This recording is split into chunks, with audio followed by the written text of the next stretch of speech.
Room ডেটে যাওয়ার মতো কুপ্রস্তাব দিতে তোমার লজ্জা করলো না ফারিস?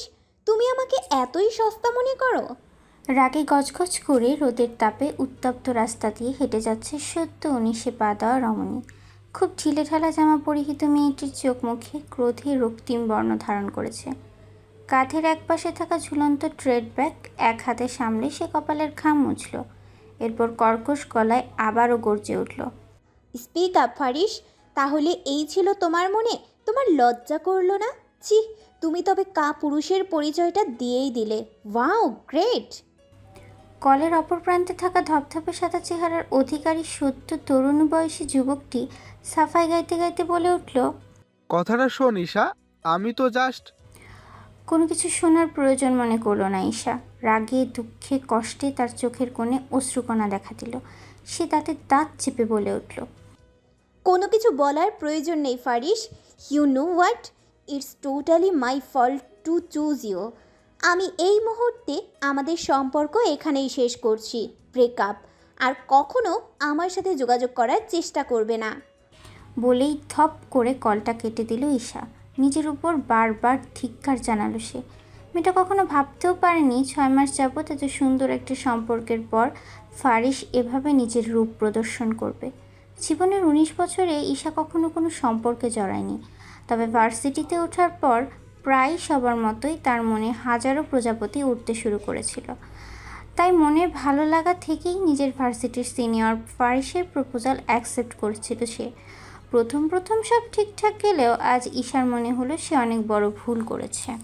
দুঃখে চোখের পানি উল্টে হাতে মুছল ঈশা। এরপর স্বাভাবিক মুখশ্রী করে দপদপ করে হাঁটতে শুরু করলো।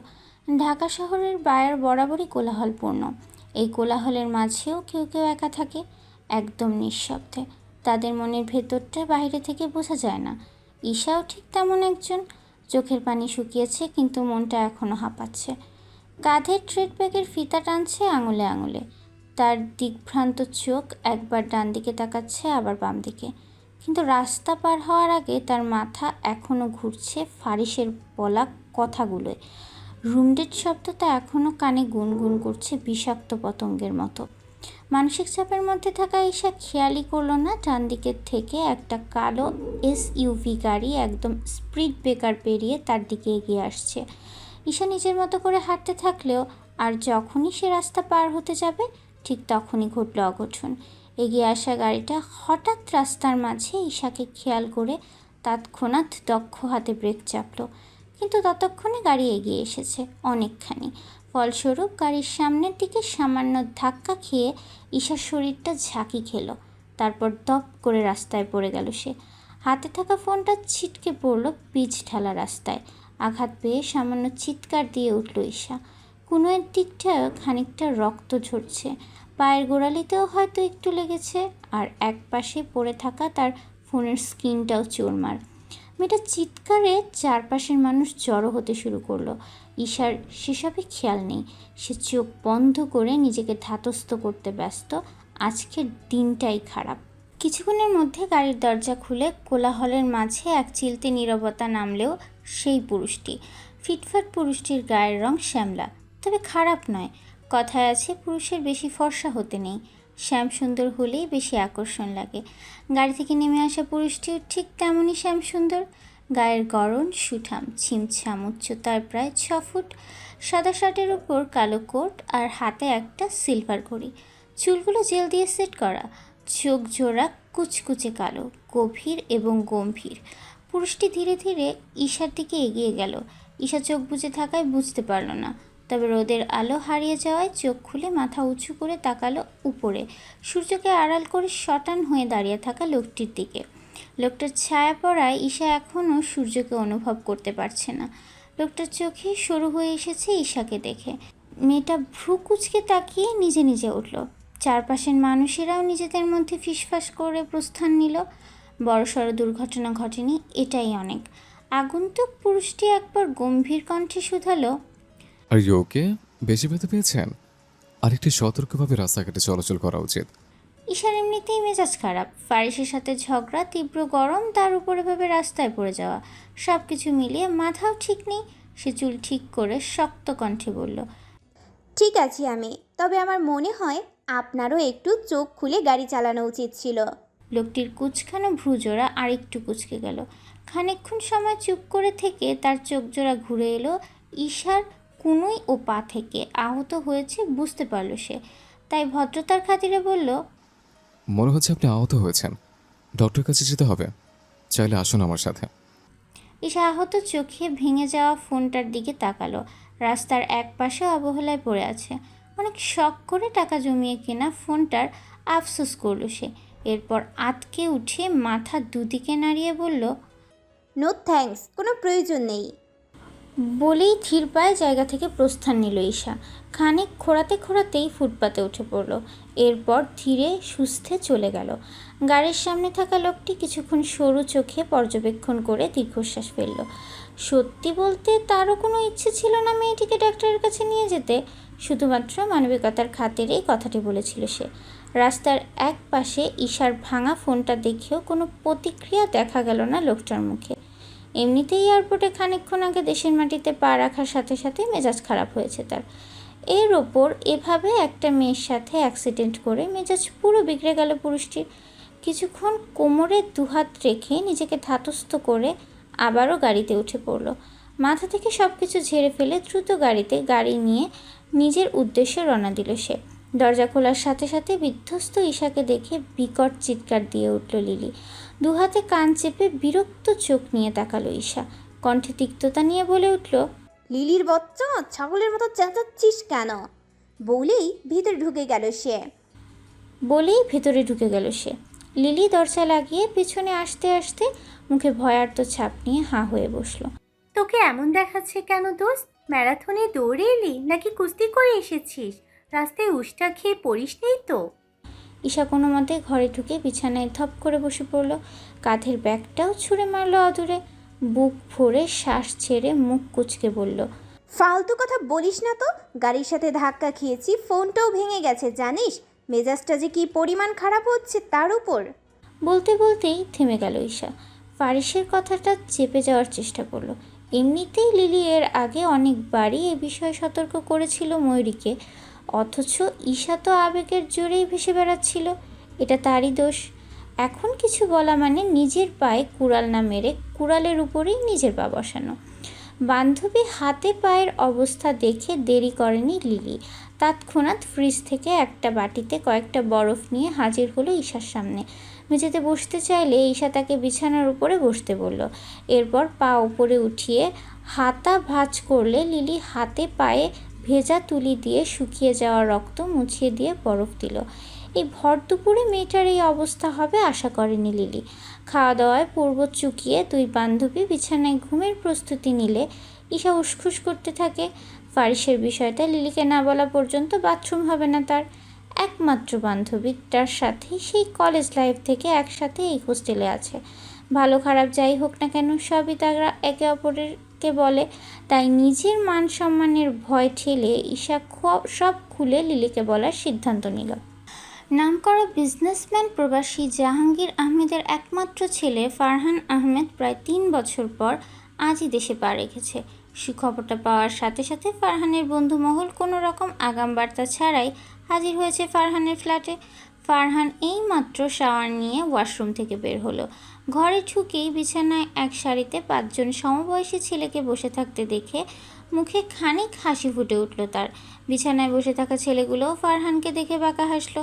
এরপর একে একে বলতে শুরু করলো, hi Farhan, I am fine, DJ fine, नाम तो सुना ही होगा। হ্যালো হ্যান্ডসাম, আমি হলাম রায়হান, তোর ন্যাংটা গালের বন্ধু। মনে আছে তো? আর না দেখলে ন্যাংটা হয়ে এখনই দেখাই নিব। কি বে ফারহান, কাহিনী কি? এসে কেন গোসল করলা বন্ধু? দেশে পা রেখে কি আকাম কোকাম সাইরা ফেলছ? কাহিনী কও। আমাকে ভুলে গেছিস নাকি? না, আমি হলাম তোর একমাত্র জিগরির দোস্ত রাহুল। মাঝে মাঝে করি মস্ত বড় ভুল। মানে আমি আদিত্য। আমাকে তো ভুলবি না জানি। তোর প্যান্টে যে মরিচের গুঁড়া দিছিলাম, রিমেম্বার? না মনে থাকলে এবার লবণের ডিব্বা প্যান্টের ভিতর দিমু। শেষের জন একটু ভাব নিয়ে বলল, শালা আমি তোর বেস্ট ফ্রেন্ড অরণ্য, যদিও তুই মনে করিস না। নিজের পরিচয় নাই দিলাম। যাই হোক, দেশে আসিস কেন হারামি? পাঁচজন নিজের মতো পরিচয় দেওয়া শেষ করলে ফারহান সময় নিল না, রীতিমতো দৌড়ে গিয়ে দুহাতে জড়িয়ে ধরল প্রাণের বন্ধুগুলোকে। ওরাও মুখ ভরে হেসে ফারহানকে আগলে ধরল। আজ কতদিন পর ফারহান ফিরে এসেছে তাদের মাঝে, এর থেকে খুশির কী বা হতে পারে। ফারহান এবার সবার দিকে তাকিয়ে অরণ্যের কাঁধে হাত রেখে জিজ্ঞেস করলো, সবার কি অবস্থা গাইস? আর তোর আমার ফ্ল্যাটে ঢুকলি কি করে? রাহুল নিজের কলার ঝাঁকিয়ে বলল, কি যে বলো বন্ধু, তোমার ফ্ল্যাটের ডুপ্লিকেট চাবি তো আমরা আগে বানিয়ে রেখেছিলাম, না হলে তোর এই ব্যাচেলর ঘরটা কে দেখে রাখতো? আর তাছাড়া 1 বছর আগে তোর হিটলার বাপ তো চাবি আমাদের পাঠিয়েছিল, যাতে মাসে মাসে লোক পাঠিয়ে ঘরগুলো পরিষ্কার করে রাখতে পারি।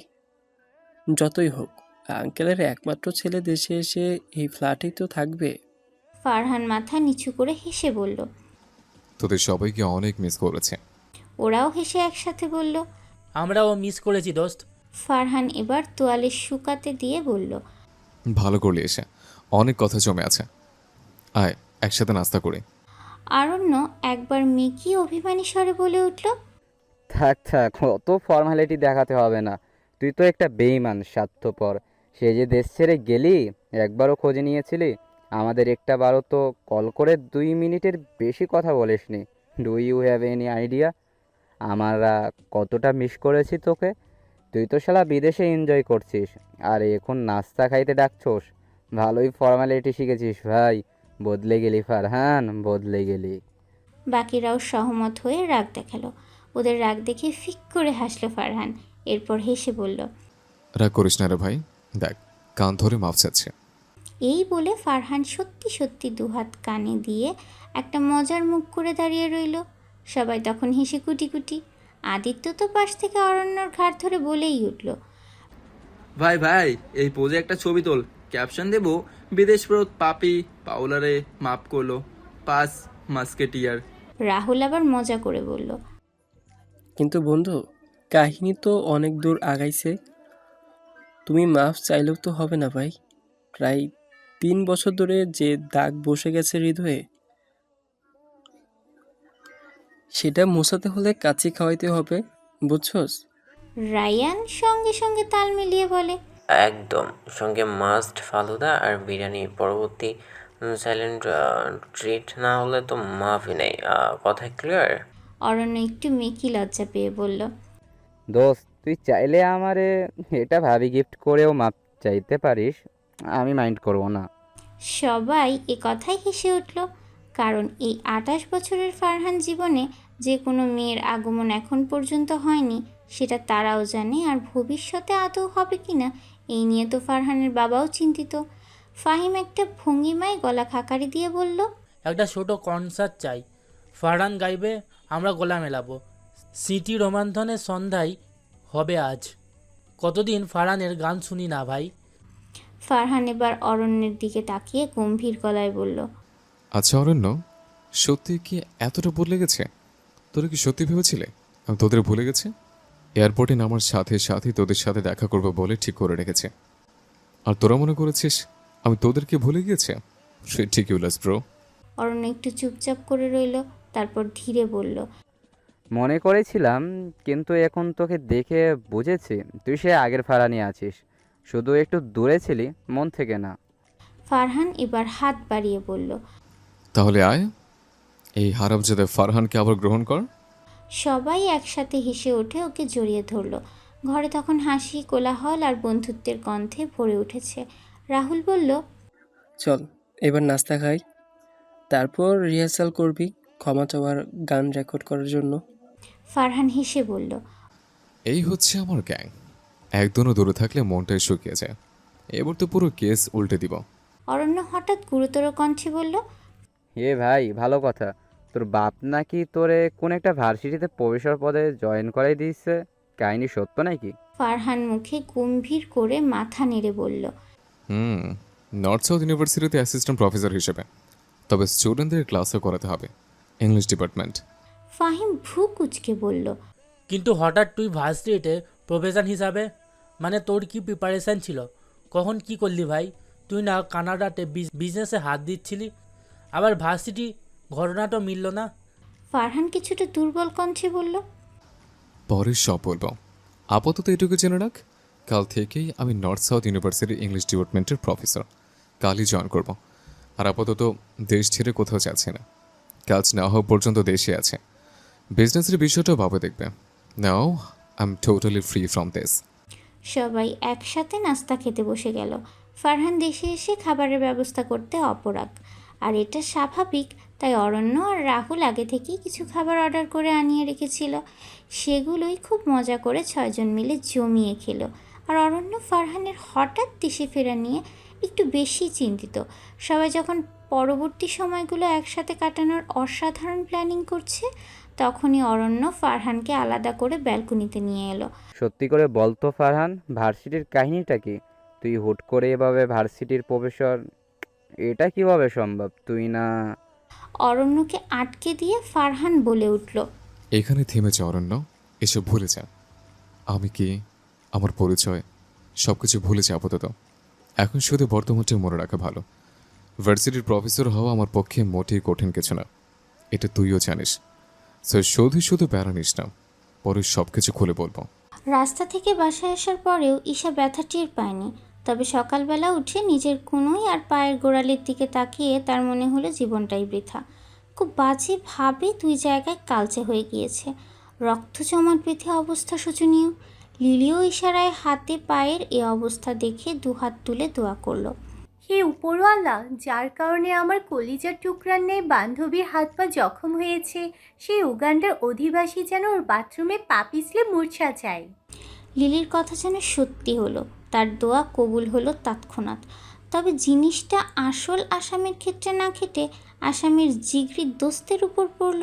সকাল সকাল ঘুম থেকে উঠে রাহুলকে বাথরুমের দরজায় ঝুলতে দেখে ভ্রু কুচকালো ফারহান। তবে ঘুমের ঘুরে কিছু বলার শক্তিও নেই বলে চোখ বুজেই রইল।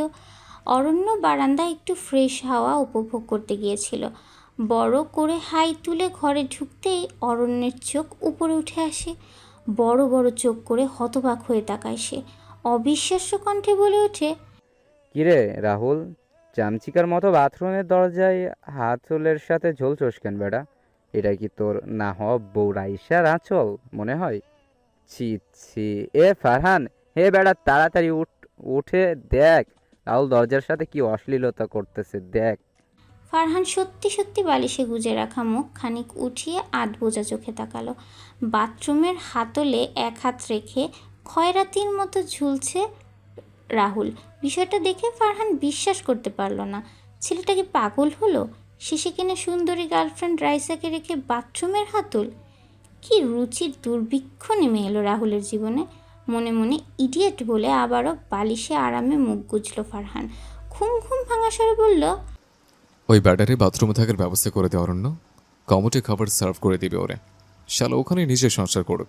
আজকালকার শাহবাগী জেনারেশন, যে যেখানে কমফোর্টেবল আর কি। ফারহানের কথা শুনে অরণ্য গুরুতর ভঙ্গিতে মাথা নাড়ল। সুতরাং সে সহমত। কিন্তু রাহুল মানতে পারল না। সে এবার গর্জে উঠল, ঘোর বিরোধিতা করে বলল, এ ফারহান, ঘুমারকা কথা বলবি না। শালা এমনিতেই মেজাজ খারাপ। এই সকাল সকাল বাথরুমে পিছলে আছাড় খাইলাম। না জানি কোন হারামির মুখ দেখে সকালবেলা উঠছি। আমার কোমরের কয়টা হাড় ভাঙছে আল্লাহ মাবুদ জানে।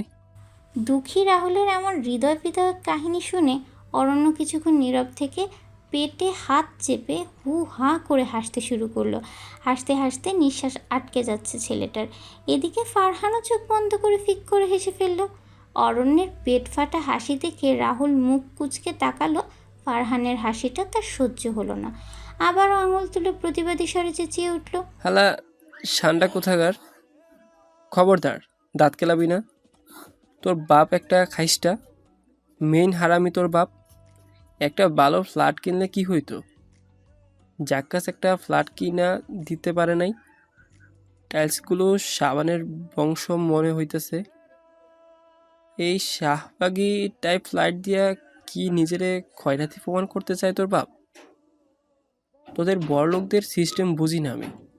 অরণ্য এবার হাসি থামিয়ে ফারহানকে উদ্দেশ্য করে বলল, এই ফারহান, কি করছিস? কি তোর না আজকে ভার্সিটিতে যাবি না? ফারহান বালিশে উপর হয়ে থেকেই মাথা নেড়ে হুম বলল। অরণ্য আবারও বলল, তো এখন ঘুমাস কেন বেটা? প্রথম দিনই দেরি করবি? তুই না খুব টাইম মেনটেন করিস? ফারহান এবার আস্তে ধীরে উঠে বসলো। ঘুম ঘুম চোখ দুটো আধবোজা হয়ে কুয়াশা ভেজা শিশিরের মতো লাগছে, আর আলগোছে চুলগুলো এলোমেলোভাবে কপালের উপরে নেমে এসে আরও বেশি আকর্ষণীয় লাগছে। আসলে পুরুষের সৌন্দর্য এরকম, একদমই অন্যরকম। মেয়েরা বাহ্যিকভাবে নিজেকে সাজিয়ে তুললেও পুরুষেরা প্রাকৃতিকভাবে একটু বেশি আকর্ষণীয়। খালি গায়ে থাকা ফারহানের গায়ের রং কফির ন্যায় গাঢ়, বুকের মেদহীন গড়ন আর হালকা হালকা মাসেলের রেখা একদম স্পষ্ট। বুক জুড়ে হালকা লোম, যা কেউ কাউকে আকর্ষণ করতে বাধ্য। আর ফারহানের এমন চোখ ধাঁধানো সৌন্দর্য দেখে অরণ্য হাঁ করে তাকিয়ে থাকে। রাহুলও ভেবাচেকা খেয়ে তাকিয়ে রয়েছে। ওদের দৃষ্টি খেয়াল করেনি ফারহান, সে তো হাত দিয়ে এলোমেলো চুল ঠিক করতে ব্যস্ত। অরণ্য কয়েক সেকেন্ড পর চোখ কুঁচকে অসহায় ভঙ্গিতে বলে ওঠে, ভাই রাহুল, বেটার অবস্থা দেখছোস? খোদার কসম, আমি ছেলে না হইলে আজকে প্রেমে পড়তাম। এটা কোন ধরনের ইনসাল রে ভাই? নিজের পুরুষ বলতেও শরম পাইতেছে এখন। ফারহান চোখ কুঁচকে তাকালো। রাহুল একটু বাঁকা হয়ে ফারহানের দিকে তাকিয়ে গম্ভীরভাবে বলে, শালা, রূপ শো আপ করতেছস? এমনি এমনি বিদেশে ম্যাম সাহেবেরা তোর প্রেমে পড়েনি। এত রূপ দিয়া কি করবি ভাই? আমাদের একটু দান করে দে, মেয়ে পটানোর পর সুদ কইরা দিব। অরণ্য মুখ চেপে ধরে বলে, আমি ভাবছিলাম ফারহান ঘুম থেকে উঠলে আমাদের মতো গোঝা পিটা মার্কা লাগবে। এখন দেখি উঠে যান কোনো বিদেশি ওয়েব সিরিজের হিরো হইয়া গেছে। রাহুল, তুই ভাইবা দেখ, আমরা ছেলে হইয়া ক্রাশ খাইলাম, এখন একখানা মাইয়া যদি দেখতো তাহলে কি হইতো? রাহুল নির্বিকার হয়ে বলল, সর্বনাশ হইতো, মহা সর্বনাশ। আর আমরা ডজনখানেক ভাবি পাইয়া যাইতাম। ওদের কথোপকথন শুনে ফারহান কপাল কুঁচকে দুজনের দিকে একবার করে তাকালো। এরপর বিছানায় দুহাত রেখে হেলান দিয়ে বলল, শালা, তোদেরকে আমি পুরুষ ভাবছিলাম, তোরও তো দেখছি হাফলে রেস। লজ্জা করে না এভাবে আমার দিকে তাকিয়ে আসিস? ছি, তোদের কি মেশিনের গুরুতর সমস্যা আছে? রাহুল আতকে উঠে বলল, এ ফারহান, তুই আমার কইজা খাইয়ালো ভাই, তাও মেশিন নিয়া কথা কইস না। একেবারে বুকের মধ্যে যাইয়া লাগে। এমনিতেই রাইসা সবসময় কথা শোনায়। এই কথা জানলে আমার লাথি মাইরা থাইল্যান্ড পাঠাবে। ফারহান চোখ কচলাতে কচলাতে ওদের কথাগুলো শুনে হেসে ফেলল। নিঃশব্দ একটা দীর্ঘশ্বাস ফেলে বলল, ভাই, তোর নাটক বন্ধ কর আর তাড়াতাড়ি জায়গায় পরিষ্কার কর। আমি এখন তাড়াতাড়ি তৈরি হব, এরপর ভার্সিটি যাব। দেখে তোদের কথা মতো যদি আমি আগের থেকে আরও বেশি সুন্দর হয়ে থাকি, তাহলে ভার্সিটিতে গিয়ে আজ কয়েকটা স্টুডেন্টকে পড়াতে তো লাগবেই। শেষের কথাটা একটু ভাব নিয়ে বলল ফারহান। রাহুল ধীরে ধীরে মেঝে থেকে উঠে সোফা থেকে একটা বালিশ ছুঁড়ে দিয়ে বলল, চুপ কর, হারামি কোথাকার। তুই এতদিন বিদেশে থেকে যে চেহারাটা বানাইছস, সেটা নিয়ে আমাদের মতো মধ্যবিত্ত ছেলেদের রীতিমতো জেলাসি হয়। তোরে নিয়েই একটা বিউটি প্রোডাক্টের বিজ্ঞাপন বানানো উচিত। ফারহান আহমেদের ত্বকের গুমের কোমলতা, চুলে ভোরের হাওয়া, সেই সৌন্দর্য পেতে হলে এখনই আমাদের বিউটি প্রোডাক্ট কিনুন। অরণ্য তখন আবারও গুরু গম্ভীর গলায় বলে, একটা কথা কই, যদি তুই ভার্সিটিতে আজ প্রথম দিন গিয়া ক্লাসে ঢুকোস, আমি 3 কোটি টাকার বাজি রাখতেছি, প্রথম 5 মিনিটেই 3টা মেয়ে অজ্ঞান হবে আর একটা মেয়ে মইরা যাবে। আজকে তুই মিনিমাম 15 থেকে 16টা প্রপোজাল তো পাবি শিওর। রাহুল মাথা নাড়িয়ে বলে, ঠিক, সহমত। আর রাইসা, রাইসা যদি এরে দেখে, ও তো আজই বর্ধপুরের ছাদ থেকে লাফ দিয়ে আত্মহত্যা করবে। ফারহান এবার মাথা ঝাঁকিয়ে বলল, ছাগলের 3টা আমার নাতি। তোরা যদি আর একটা বাজে কথা বলেছিস, ট্রাস্ট মে, 2টারে ধরে বারান্দায় ঝোলায় রাখবো। হাতারামগুলা, সর সামনে থেকে, বাথরুমে যাব। বলেই ফারহান দুজনকে লাথি মেরে বাথরুমে ঢুকে ঠাস করে দরজা লাগিয়ে দিল। ঘর জুড়ে হাসির রোল পড়ে গেল, কিন্তু অস্বীকার করার উপায় নেই। আজ সকালে উঠে ফারহানের উপস্থিতি যেন সত্যিই সকালটাকে একটু বেশি সুন্দর করে তুলেছিল। বন্ধুমহল আবারও আগের মতো আনন্দে ভরে উঠেছে। ছেলেদের বন্ধুত্বের মধ্যে এক অন্যরকম ভালোবাসা রয়েছে, যেটা দৃশ্যমান না হলেও অনেক বেশি গভীর। এতটাই গভীর যে ছেলেরা এক বন্ধুর জন্য আরেক বন্ধুর জান দিতেও প্রস্তুত থাকে। তারা যাকে একবার বন্ধু করে সম্বোধন করে, মৃত্যুর আগ পর্যন্ত সেই বন্ধুর জন্য পৃথিবীর সাথে লড়াই করতেও প্রস্তুত থাকে। অথচ আজও মেয়েদের মধ্যে ছেলেদের বন্ধুত্বের মতো ঐক্য, মায়া, ভালোবাসা দেখতে পাওয়া যায় না। বিশেষ করে কখনো সুন্দরী মেয়েরা একে অপরের খুব ভালো বন্ধু হতে পারে না, হলেও সেটা মধ্যে আত্মিক প্রশান্তি থাকে না, মনে মনে একে অপরের প্রতি হিংসাই থাকে। আর এটাই বাস্তব। লোকমুখে শোনা যায় সাদা চামড়ার মানুষ তথাকথিত ফর্সা মানুষকে সব রঙের পোশাকেই দারুণ মানায়, অথচ অনেকেই জানে না শ্যামসুন্দর মানুষদেরও আলাদা এক সৌন্দর্য আছে। বিশেষ করে এশিয়ানদের মধ্যে আলাদা এক আকর্ষণ আছে। যদিও এশিয়ানরাও বেশ ফর্সা হয়ে থাকে, তবে একদম ধপধপা চামড়া খুব কমই দেখা যায়। লিলি ইতিমধ্যেই সুন্দর কালো রঙের একটা চুড়িদার পরে ভার্সিটির জন্য তৈরি হয়ে নিয়েছে। গতকালই সে শুনেছে আজকালের মধ্যেই নতুন প্রফেসর জয়েন করবে, তাই ভার্সিটিতে যাওয়ার আগে প্রতিদিন বেশ সাজগোজ করলেও আজকে তেমন সাজগোজ করতে দেখা গেল না তাকে। কারণ নতুন প্রফেসর যে কেমন হয় তা জানা নেই। যদি বয়স্ক মানুষ হয় তাহলে সে সাজগোজ নিয়ে ভালোই কথা শোনাবে, তার থেকে সাদামাটা হয়ে গিয়ে ভদ্র থাকা ভালো।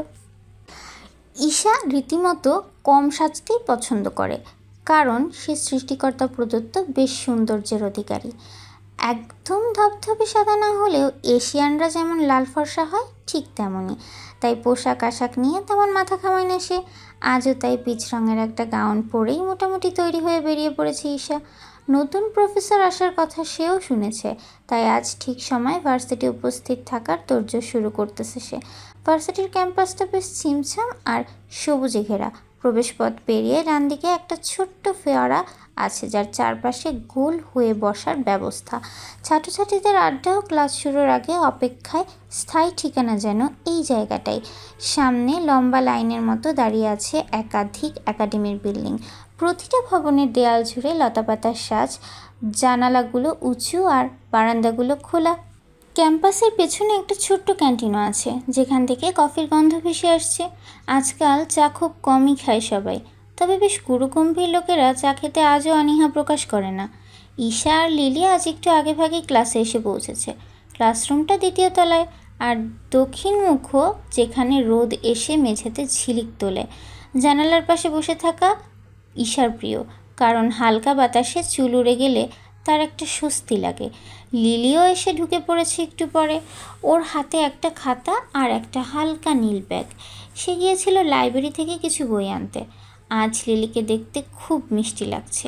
মেয়েটা আসলেই বোকা, সবসময় নিজেকে সুন্দর দেখাতে মেকআপ করে, অথচ সে জানেই না প্রাকৃতিকভাবে সে কতটা সুন্দর। ঈশা সেই সৌন্দর্যটা আজ খুব ভালো করেই দেখতে পাচ্ছে।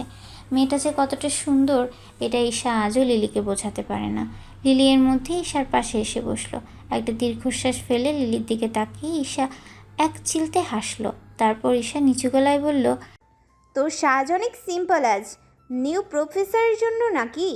লিলি মুখে একটা ঠান্ডা ভাব রেখে বলল, আর বলিস না, বয়স্ক হলেই যেন না বকা খায়। আর নতুন লোক মানেই তো একটু সুশৃঙ্খল থাকা ভালো। না জানি কেমন প্রফেসর হবে। ক্লাসে ধীরে ধীরে আরও ছাত্রছাত্রী ঢুকছে। সবাই অপেক্ষায় কখন দরজা দিয়ে সেই নতুন প্রফেসর প্রবেশ করবে। কে জানে তিনি কেমন হবেন, তরুণ না অভিজ্ঞ বয়স্ক, কঠোর না সহজ সরল। উত্তেজনা আর কৌতূহলে টানটান হয়ে আছে পুরো ক্লাসরুম। কিছুক্ষণ জানালা দিয়ে বাইরে তাকিয়ে হঠাৎ আঁতকে উঠল ঈশা। চোখ মুখ কুঁচকে একদমে বলল, শিট, একটা ভুল হয়ে গেছে। লিলি ভ্রু কুঁচকে তাকিয়ে জিজ্ঞেস করলো, হোয়াট, কি ভুল? ঈশা ব্যাগটা তাড়াহুড়ো করে চেক করতে শুরু করলো। ব্যস্তভাবে ব্যাগটা তল্লাশি করেও যখন বইটা খুঁজে পেল না, তখন হঠাৎই তার মুখটা বিবর্ণ হয়ে গেল। আজকে তো ওথেলোর ক্লাস হওয়ার কথা, আমি বইটাই আনতে ভুলে গেছি। টেবিলের উপরেই রেখেছিলাম, কিন্তু ব্যাগে ঢোকাতে মনে নেই। ঈশার কথা শুনে লিলির কপাল চাপড়ালো। বেচারি ঈশা ঠোঁট উল্টে বলল, এখন কি হবে? লিলি কাঁধ উঁচিয়ে বলল, কি আর হবে, আজই নতুন প্রফেসর আসবে। আর ঈশা দাঁত চেপে বলল, আর তাই তো মরার উপর খড়ার ঘা।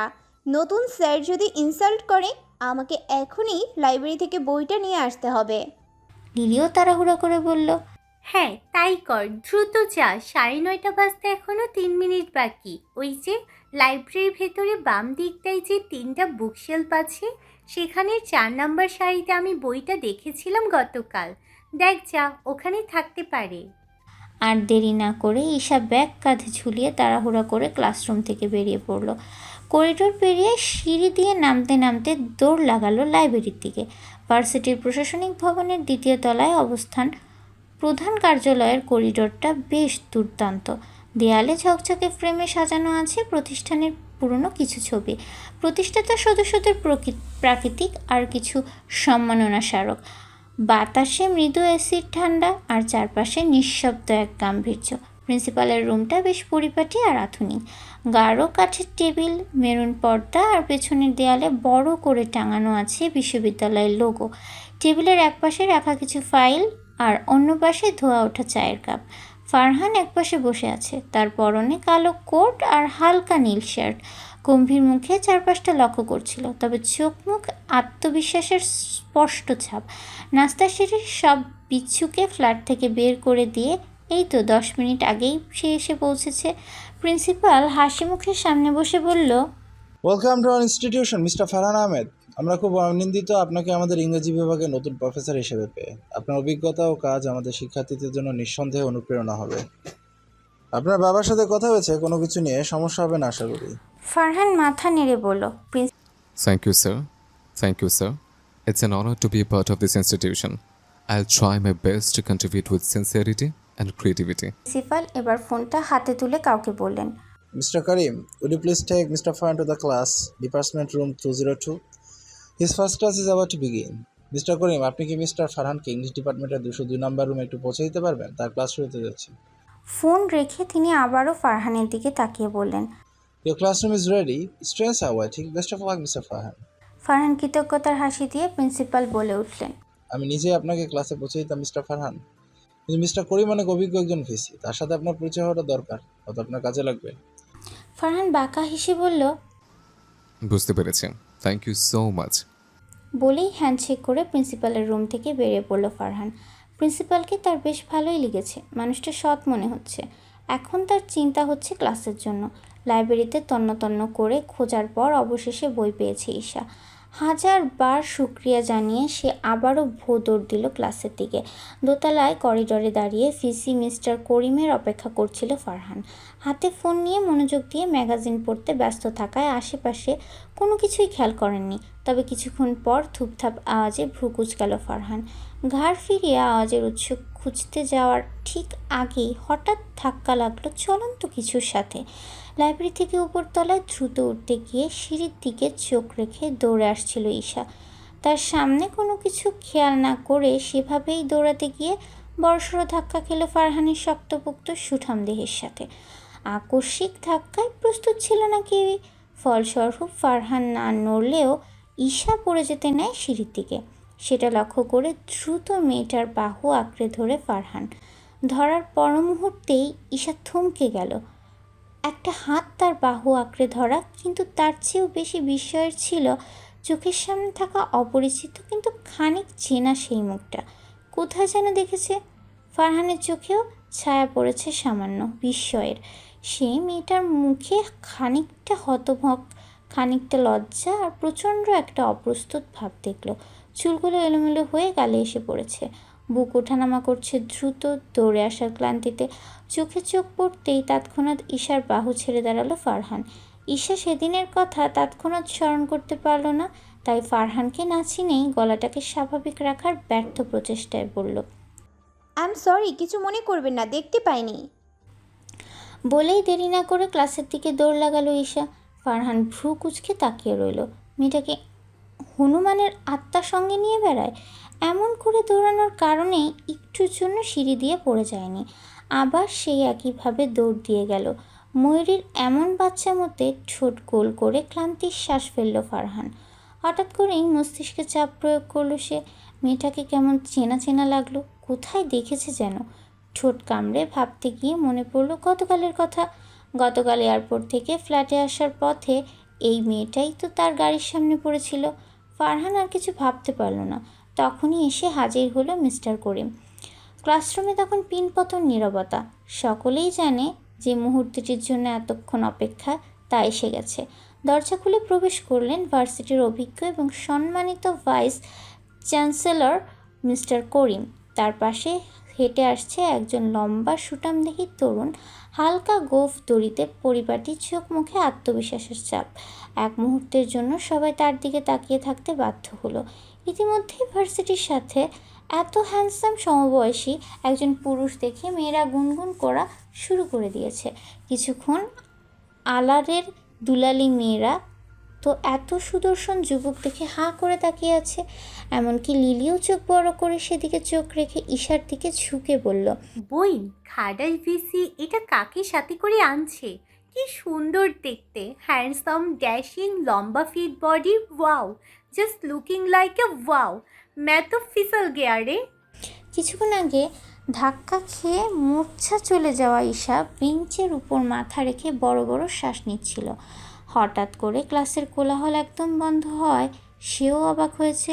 লিলিও এমন অদ্ভুত কথা শুনে ঈশা মাথা তুলে তাকাতেই আবারও তীব্র ধাক্কা খেলো।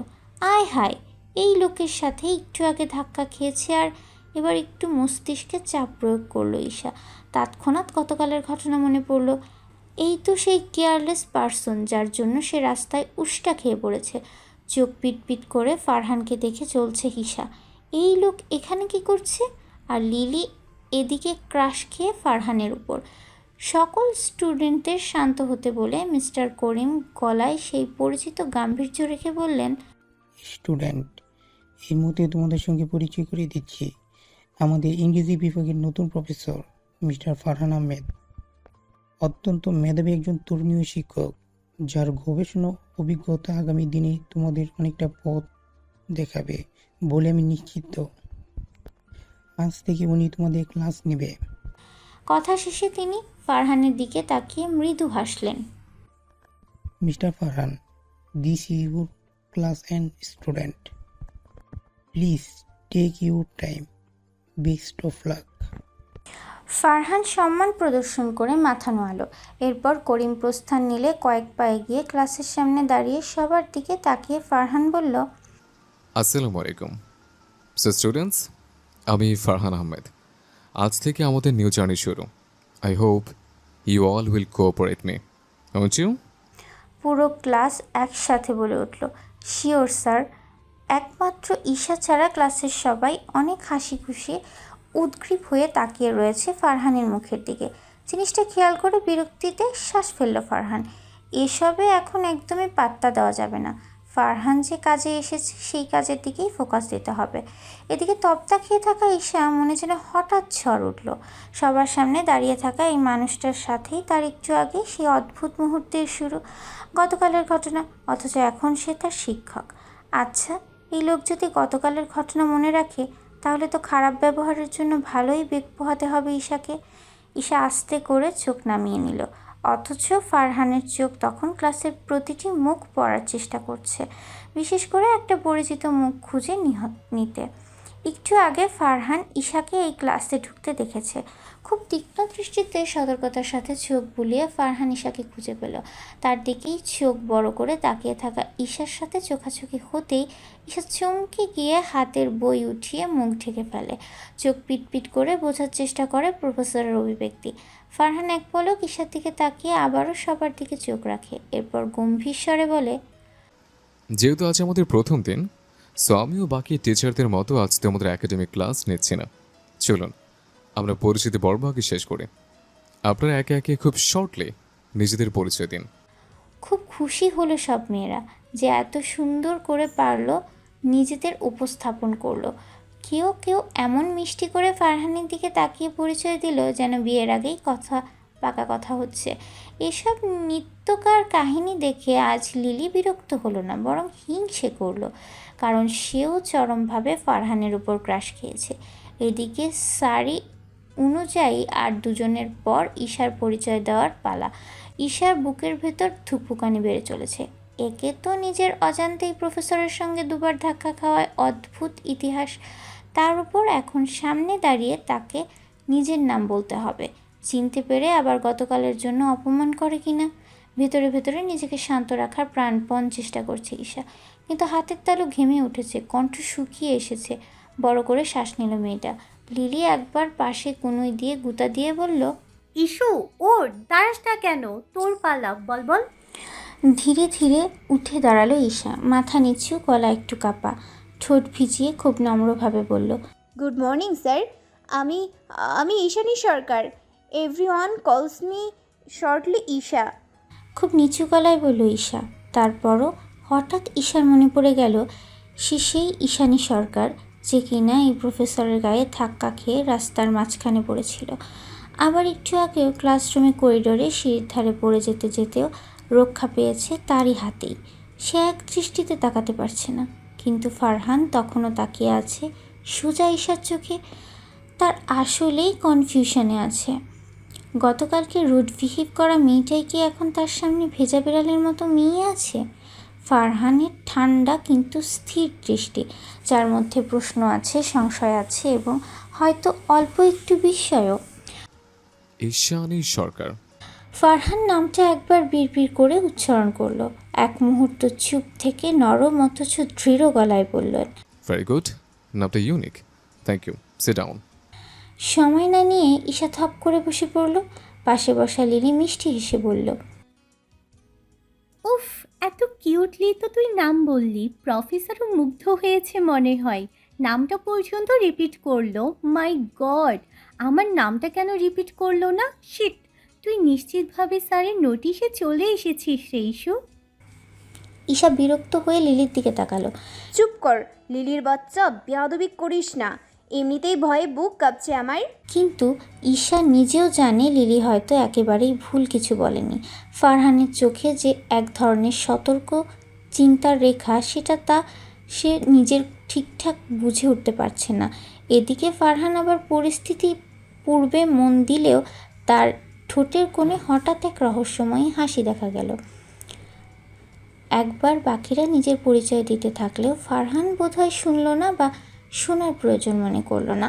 খুবই আড়ালে তীক্ষ্ণ বাঁকা হাসির রেখা ফুটে উঠল ফারহানের ঠোঁটে। তাহলে কি সে আগে থেকেই কোনো পরিকল্পনা নিয়ে এই ভার্সিটিতে এসেছে, নাকি শুধু কাকতালীয় কিছু? বেশ রঙিন আর প্রাণবন্ত ক্যাম্পাসের ক্যান্টিনে সাদা সবুজ রঙের ছোট ছোট টেবিল আর চারপাশে ছড়ানো কাঠের চেয়ারগুলোতে গমগমে ভিড়। দেয়ালে ঝুলছে কয়েকটা পুরনো ফ্রেম বাঁকানো ব্ল্যাক অ্যান্ড হোয়াইট ছবি। একপাশে সারিবদ্ধ রাখা খাবারের কাউন্টার থেকে ভেসে আসছে কফি, চা, স্যান্ডউইচ আর কাটলেটের গন্ধ। টেবিলের উপর ফ্যান ঘুরছে আর জানালা দিয়ে আসা হালকা রোদে পুরো ক্যান্টিনটা আলোকিত। এক কোণার ছোট্ট টেবিলটায় বসে আছে ঈশা আর লিলি। ঈশার সামনে রাখা চিকেন প্যাটিস, কেক আর ঠান্ডা কোক, আর লিলি হাঁটু মুড়ে বসে আছে চিকেন রোল আর ডাবল সস লাগানো ফুচকার প্লেট নিয়ে।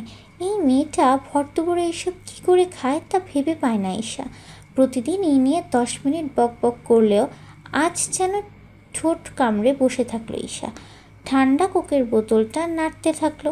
লিলি এক কামড় ফুচকা মুখে দিয়ে প্রায় নিশালো গলায় বলল, উফ ইস্যুরে, আমি আজকে আর বাসায় ফিরতে পারবো না, তুই আমারে ধর প্লিজ। ফারহান স্যারের সে ধারালো চোখ, সে হালকা দাড়ি, কি সুন্দর ঠোঁট, আহারে পিকচার পারফেক্ট। আমার তো খুব লজ্জা করছে। ঈশা বিরক্ত হয়ে চোখ পাকালো। এই যে লিলির বাচ্চা, খেতে দে একটু শান্তিতে। মানুষটা আমি গিলতে বসছি, গিলতেও দিবি না তুই। উনি সুন্দর সেটা আমিও দেখেছি, এত রিয়াক্ট করছিস কেন? যদি উনি বিবাহিত হয় তখন অকালে চ্যাকা খেয়ে মরবি। ভালোই ভালোই বলছি, অবজা। লিলি মুখ ফুলিয়ে বলল, আবে তুই চুপ থাক। ওনাকে দেখে কি মনে হয় উনি বিবাহিত? উনি একদম পিওর সিঙ্গেল, আমি শিওর। তুই বুঝবি না, ওই লোকটা হ্যান্ডসাম হওয়া ছাড়াও একদম প্রফেসর ম্যাটেরিয়াল। দেখলি না, যখন বললো ভেরি গুড, আমার মনে হচ্ছিল আমার জীবন সার্থক। তুই না তখন বললি আমার দিকে তাকিয়ে বলেছে, এখন তুই আবার তোর দিকেও কল্পনা করছিস? ঈশা এক চুমুক কোক খেয়ে ঠান্ডা গলায় বলল, আরে এটাই তো প্রেমের সূচনা রে। একসাথে অনেকজনই ভাবে সে তাকেই দেখেছে, কিন্তু আমার তো কনফার্ম ফিলিং এই লোক আমাদের লাইফে কিছু একটা করে যাবে। লিলি একটু লাজুক হয়ে বলল। ঈশা থমকে যায় একটু। সত্যি ফারহানের চোখে সেই রহস্যময় অভিব্যক্তি ঠোঁটের কোণে বাঁকা হাসি, সব মিলিয়ে এমন লাগছিল যেন তার আগমনটা নিছক শিক্ষক হয়ে পড়াতে আসা নয়, যেন আরও কিছু আছে।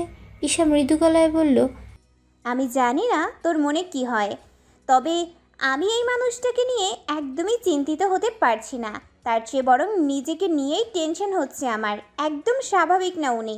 লক্ষ্য করেছিস ওনাকে দেখতে কিছুটা বিদেশিদের মতো, আর খুব কম বয়স মনে হচ্ছে। লিলি মুখে রোল পুড়ে চোখ গোল করে বলল, ইস, আর আপনি যে ম্যাডাম পুরাই বিদেশিদের মতো, আপনার বিড়ালের মতো চোখ আর লালচে চুল, তাহলে তো তুমিও বিদেশি। কথা মিথ্যা নয়, ঈশা প্রাকৃতিকভাবে আর 5টা মেয়ের মতো নয়, তার মাঝে আধটুকু বিদেশি ভাব পাওয়া যায়। খুব কালো না হলেও বাদামি চুল, বিড়ালের মতো হালকা রঙের চোখ আর ফর্সা, তাই ঈশাকে মাঝে মাঝে বিদেশিও মনে হয়। লিলি খেতে খেতে বলল, শোনো বান্ধবী, উনি আসলে হলিউডের হিরোদের মতো, তাই অমন বিদেশি মনে হচ্ছে, কিন্তু স্যার খাঁটি বাঙালি, বুঝলি কি না? ঈশা বাঁকা হেসে বলল। খুব জেনেছিস মনে হচ্ছে। লিলি নির্বিকার হয়ে বলল, অবশ্যই, স্যারের হবু বউ যে আমি, জানতে তো হবেই। ঈশা মুখ গম্ভীর করে বলল, তোর মাথা ঠিক আছে? একটা শিক্ষক সমতুল্য প্রফেসরের সঙ্গে তোর... তবে বাক্য শেষ না করে থেমে যায়, কারণ মনের ভিতরে হালকা কিছু একটা কেঁপে উঠেছে, যেটা সে নিজেও অস্বীকার করতে পারছে না। বাইরে রোদটা একটু ঝিমঝিমিয়ে আছে, ক্যান্টিনের জানালায় ফাঁকা দিয়ে দেখা যাচ্ছে ক্লাসরুম বিল্ডিংয়ের করিডোর দিয়ে হেঁটে যাচ্ছে সেই পরিচিত সুদর্শন ছায়া ফারহান আহমেদ, এবং অজান্তেই ঈশার চোখ কিছুক্ষণ সেদিকেই আটকে থাকে। রাস্তা ছাড়ো ফারিস, চেঁচিয়ে মানুষ জড়ো করতে বাধ্য করবে না বলে দিলাম। ক্রোধে ঈশার চোখ দিয়ে আগুন ঝরছে। ভার্সিটি শেষ হওয়ার পর ফারিস ঈশার রাস্তা আটকে দাঁড়িয়েছে। তার প্রশ্ন, কেন ঈশা তার সাথে ব্রেকআপ করলো। এদিকে লিলি হুট করে ফারিসকে এভাবে রাস্তা আটকে দাঁড়িয়ে থাকতে দেখে ভ্রু কুচকে ঈশাকে বলল, কি হয়েছে রে ঈশা? ঈশা লিলির কথার জবাব না দিয়ে ফারিসের দিকে দ্বিগুণ ক্রোধে তাকিয়ে বলল, তোমার মতো কাপুরুষের দিকে তাকাতেও ঘৃণা হচ্ছে আমার ফারিস। আমি ভদ্রভাবে বলছি রাস্তা ছাড়ো, ডিস্টার্ব করো না আমায়। কালো রঙা জ্যাকেট পরা ফারিস সানগ্লাস খুলে বাঁকা হেসে ক্রুদ্ধ হয়ে বলল, এই, তোমার প্রবলেমটা কি? হ্যাঁ, আমি কি খুব বেশি কিছু চেয়েছিলাম সামান্য একটু কারণে? মুখে কথা কেড়ে নিয়ে তেলে বেগুনে জ্বলে উঠল ঈশা। সামান্য? Like seriously? এটা সামান্য কিছু ছিল? তুমি আমাকে রুম ডেটের প্রস্তাব দিয়ে বলছো এটা সামান্য কিছু? What the hell I was doing? ভুলটা আমারই যে তোমার মতো নোংরা মন মানসিকতার ছেলের সাথে রিলেশনে গিয়েছিলাম আমি। পুরো ঘটনা বুঝতে পেরে এবার লিলিও চোখে আগুন নিয়ে বলে উঠল, হতচ্ছাড়া কুত্তার বাচ্চা, আমি জানতাম তুই এই টাইপেরই ছেলে, এই কারণে ঈশাকে সতর্ক করেছিলাম। বেয়াদব ছেলে, লজ্জা করে না? আবার রাস্তা আটকে বড় বড় গলায় কথা বলছিস। ঈশা লিলিকে চুপ থাকতে বলল। এমনিতেই ফারিস তাদের ভার্সিটির সিনিয়র, খুব একটা ঝামেলা করলে তাতেই ক্ষতি। ফারিস আর নিতে পারল না, সে এবার নিজের আসল রূপ বের করে থাবা মেরে চেপে ধরল ঈশার হাত। হিংস্র চাহনি দিয়ে দাঁত কিরমির করে বলতে থাকলো, এই মেয়ে, নিজেকে কি মনে করিস? হ্যাঁ, আরে তোর মতো হাজারটা মেয়ে আমি আমার বিছানায় নিতে পারি। বেশি দেমাগ দেখাবি না আমাকে। রূপের খুব অহংকার না? এমন অবস্থা করব না যে কুকুরও ফিরে তাকাবে না। ঈশার হাত ফারিসের মুখে একদম কাছাকাছি নিয়ে এসে থেমে যায়। সে চোখ বন্ধ করে নিঃশ্বাস নেয়, নিজের রাগটা কন্ট্রোল করার সর্বোচ্চ চেষ্টা করছে সে। তারপর ধীরে ধীরে চোখ মেলে ফারিসের দিকে তাকিয়ে গর্জে ওঠে, তুমি যদি আমার হাতটা এখনই না ছাড়ো তাহলে আমি চেঁচিয়ে পুরো ক্যাম্পাস জড়ো করে ফেলবো। সেদিনও লজ্জা করেছিল, আজকেও করবে।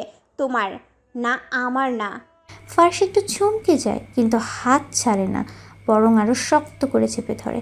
এইবার পাশ দিয়ে যেতে থাকা আরেকজন স্টুডেন্ট বিষয়টা টের পেয়ে তাকাতে শুরু করে। হঠাৎ পেছন থেকে একটা ঠান্ডা অথচ গম্ভীর গলা শোনা গেল, হাতটা ছাড়ুন মিস্টার ফারিস। নিরেট, ঠান্ডা, গভীর এবং খানিক পরিচিত স্বরে ঈশা আর লিলি ঘুরে তাকালো। ফারহান আহমেদ দাঁড়িয়ে আছে, তার কাঁধে ব্যাগ ঝোলানো, চোখে ঠান্ডা অথচ ভয়ানক রাগ। তার কণ্ঠে কোনো উচ্চতা নেই, কিন্তু এতটাই দৃঢ়তা যে মুহূর্তেই চারপাশ নিস্তব্ধ হয়ে যাচ্ছে।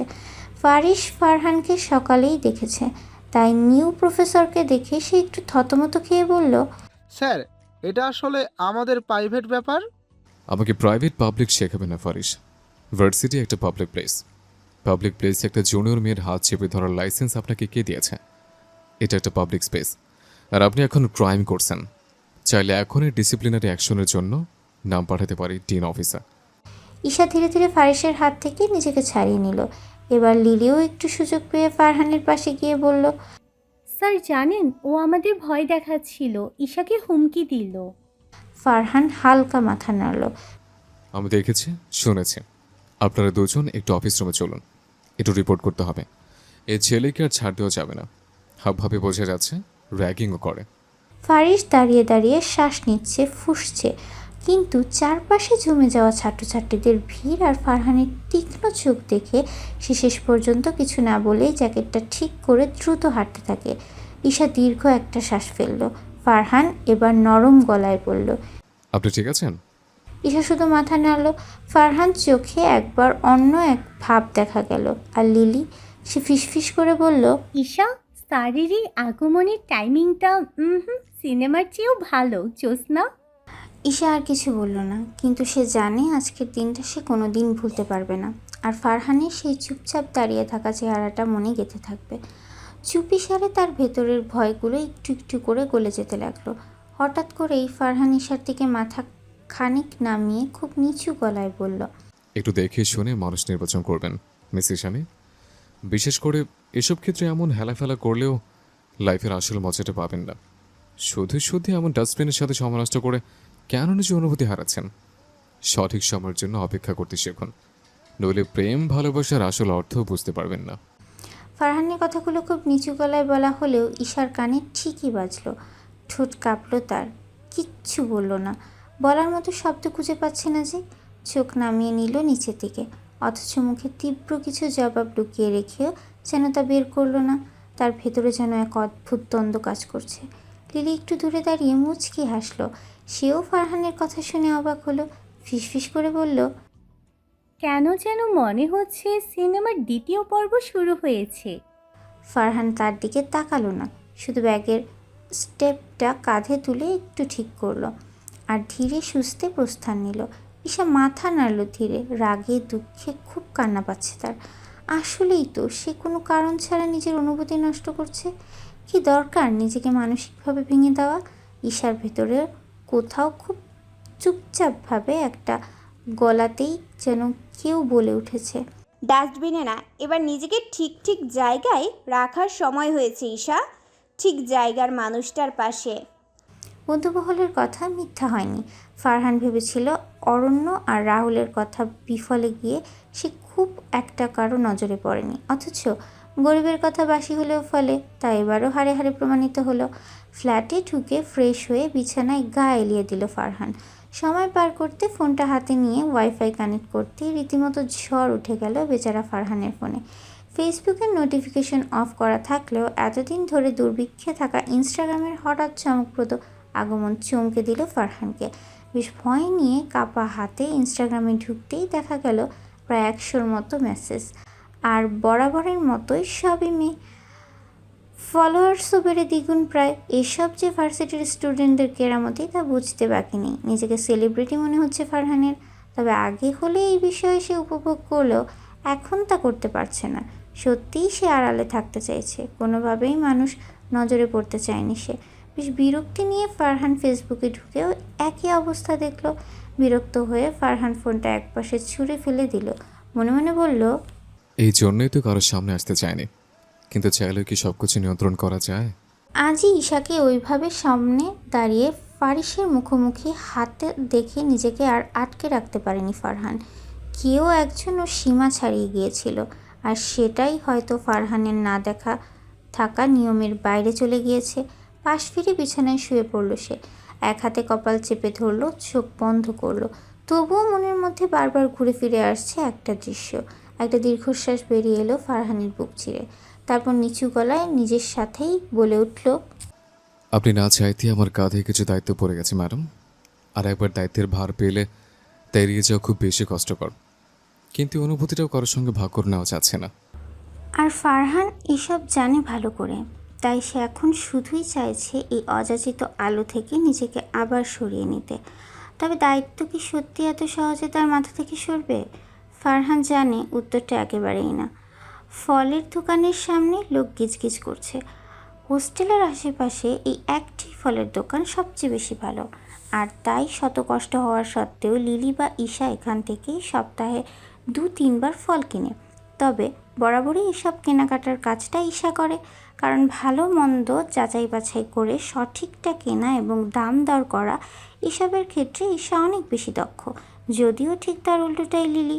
তবে প্রতিবার নিজ ইচ্ছায় এসব কাজে আসা ঈশা আজ কোনো চুপ করে খাপটি মেরে ঘরের এক কোণে লুকিয়ে আছে তা জানা নেই লিলির। তবে বুঝতে পেরেছে মেয়েটার শরীর খারাপ, তাই লিলি নিজেই এসেছে ফল কিনতে। প্রায় 8 ঘন্টা দাঁড়িয়ে থাকার পর ফল কিনতে পারল লিলি। সব শেষে 2 হাতে ফলের ব্যাগ নিয়ে হোস্টেলের রাস্তা ধরে হাঁটছে সে। গরমে কষ্টে তার মুখটা কুঁচকে আছে। এমনিতেই এতক্ষণ লাইনে দাঁড়িয়ে ফল কিনে সে হাঁপিয়ে উঠেছে। মাথার ঘাম পায়ে ফেলার এই অভিজ্ঞতা ওর জন্য একেবারেই নতুন কিছু না। তবু আজকেরটা যেন একটু বেশি কষ্টকর লাগছে। ঈশার অনুপস্থিতি তাকে খানিকটা অস্থির করে তুলেছে। মেয়েটা যে কি হলো, ফারিসের বিষয়টা নিয়ে বেশ চিন্তা করছে বোধহয়। তবে এমনটা হলে লিলি ঈশার কানের নিচে 2টো জুতার বাড়ি মারবে। কেন ঈশা ওই হারামির মতো ছেলের জন্য কষ্ট পেতে যাবে? এসব একদমই মেনে নেবে না লিলি। ফারিসের 14 গোষ্ঠী উদ্ধার করে বিড়বিড় করে গালি দিতে দিতে হাঁটতে থাকা লিলি হঠাৎ কোনো কিছুর সাথে জোরে সোরে একটা ধাক্কা খেলো। তৎক্ষণাৎ লিলির হাতে ধরা ফলের ব্যাগ ছিটকে পড়ে গেল রাস্তায়। আপেল কমলা গড়িয়ে গড়িয়ে এক প্রান্ত থেকে আরেক প্রান্তে চলে গেল। এমনিতেই এত কষ্ট করে লাইনে দাঁড়িয়ে থেকে ফলগুলো কিনেছিল লিলি, তার উপর এইভাবে কেনা ফলগুলো রাস্তায় ছড়িয়ে ছিটিয়ে থাকতে দেখে মাথায় রক্ত চড়ে গেল তার। হঠাৎ উত্তেজনায় চিৎকার করে বলে উঠল লিলি, এই আপনি চোখে দেখেন না? সামনের লোকটা ফোনে কথা বলছিল। আকস্মিক ঘটনায় সেও পুরো অপ্রস্তুত। তবে সোজা হয়ে ধীরে ধীরে মাথা উঠিয়ে লিলিকে দেখেই মানুষটা মুগ্ধ হয়ে তাকিয়ে থাকলো। লোকটার উচ্চতা লম্বা, গা ছমছমে চেহারা, কালো টি শার্ট আর ডেমিনের জিন্স পরা এক ধরনের গম্ভীরতা নিয়ে দাঁড়িয়ে আছে। তবে চোখে অন্য কিছু স্পষ্ট। রাহুলের কাছে থেকে ফারহানের ফেসবুক আর ইনস্টাগ্রামের বর্তমান করুণ অবস্থার কথা জেনে হাসতে হাসতে বিছানা থেকে পড়ে গেছিল অরণ্য। তাই প্রাণপ্রিয় বন্ধুকে আরেকটু খোঁচা মারতে তার বাড়ির দিকেই তাড়াহুড়া করে পা বাড়িয়েছিল সে। আর ফোন কানে রাহুলকে কল করতে গিয়েই বাঁধল বিপত্তি। লিলিকে দেখে মুখটা মিষ্টি করে সে খুব শান্ত গলায় বলল, দেখছিলাম, কিন্তু আপনি হঠাৎ ঘুরে দাঁড়ালেন। সরি, আমি বুঝতে পারিনি। ফলগুলো কুড়িয়ে দিচ্ছি। লিলির রাগ দ্বিগুণ হলো। ফল কুড়িয়ে দিবেন মানে? আরে আপেলগুলো তো ধুলে গড়াগড়ি খাচ্ছে। অরণ্য ঝুঁকে একে একে ফলগুলো তুলে একটা পরিষ্কার কাগজে মুছে দিতে দিতে বলল, আরে সুন্দরী রমণী, এত হাইপার হলে চলবে? ফলগুলো ধুয়ে নিলেই খাওয়া যাবে, বুঝলেন? ভুল করে এমন হয়েছে। It's was accident. আমি ইচ্ছে করে নিচ্ছি, বলুন। অরণ্যের কথার ভাবভঙ্গি দেখে ভ্রু কুঁচকে তাকালো লিলি। ছেলেটা কি তার সাথে ফ্লার্ট করছে? করলে করুক, তার কিছুই যায় আসে না। অরণ্য সব ফল আগের মতো ব্যাগে ঢুকিয়ে বলল, নিন, ফলগুলো ফেলে দিবেন না। আপেল যদি পাকা হয় তাহলে শুধু বাইরে ধুলো মুছে খেলেই হবে, ভেতরটা নষ্ট হয়নি। আপনি বায়োলজির স্টুডেন্ট নন, তাই হয়তো জানেন না।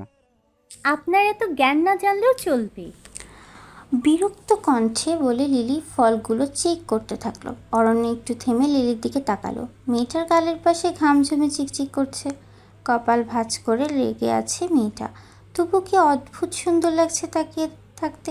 সে আবারও হালকা হেসে বলল, রাগের মাঝে আপনাকে দারুণ মানাই, জানেন? আপনার রাগে কিউট একটা ব্যাপার আছে। এই যে নাক ফুলিয়ে কথা বলছেন, একেবারে শুদ্ধ কিউটনেশিন ওভারলোড। লিলি এবার সত্যিই রেগে বলে উঠল, আজব মানুষ তো।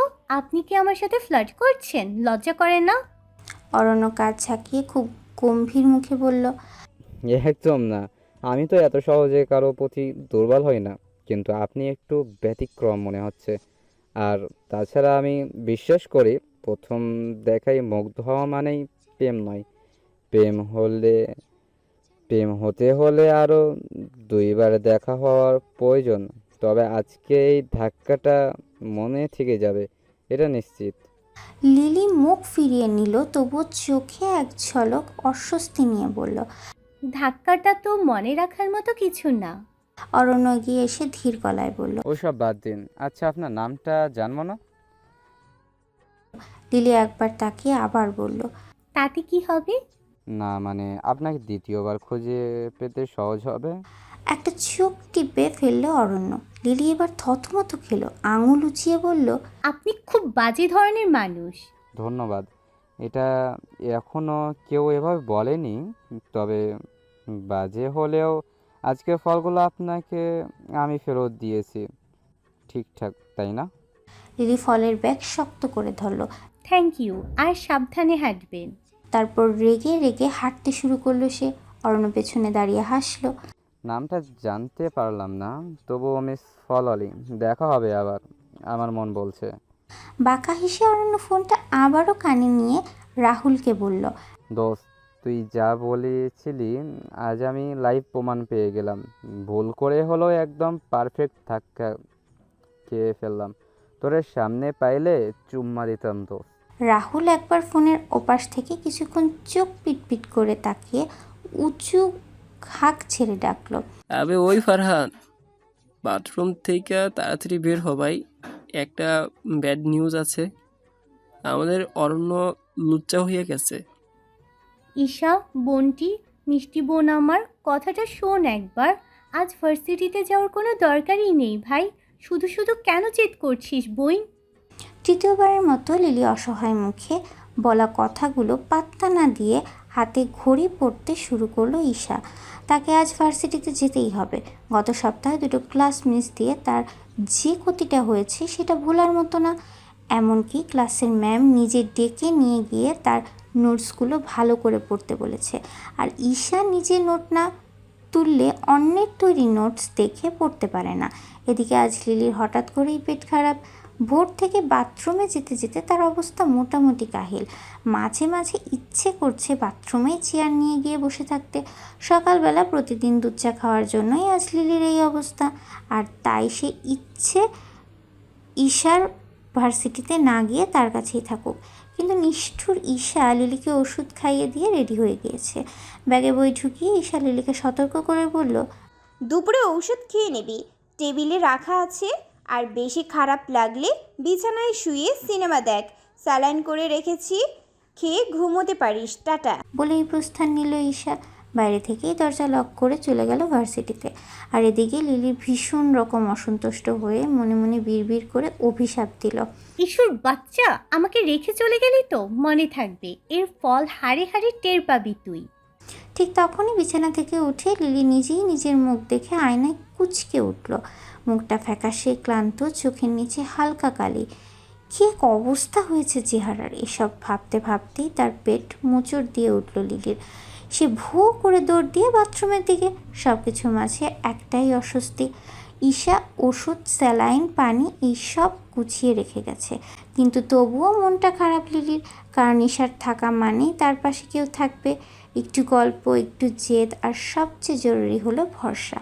বিছানায় এসে আবার শুয়ে পড়ল লিলি। কম্বলের নিচে নিজেকে গুটিয়ে নিয়ে এক দৃষ্টিতে তাকিয়ে রইল ছাদের দিকে।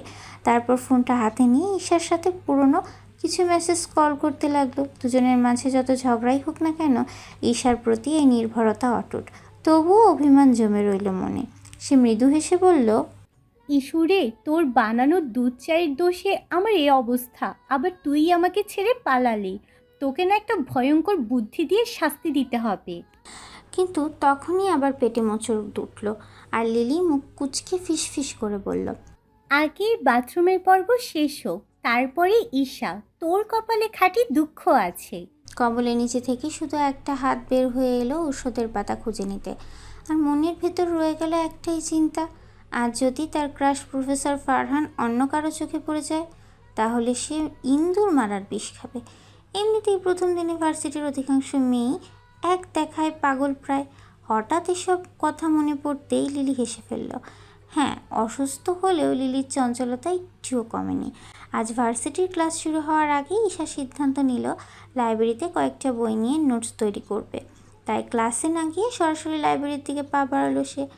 নরম আলোয় ভেসে থাকা লাইব্রেরিতে পা রাখতে ঈশা বুঝতে পারলো এই লাইব্রেরির সময় লাইব্রেরি একটু ফাঁকা থাকে। এখনও তাই তেমনও কেউ নেই। টেবিলের সারি জুড়ে কারো বসার চিহ্ন নেই।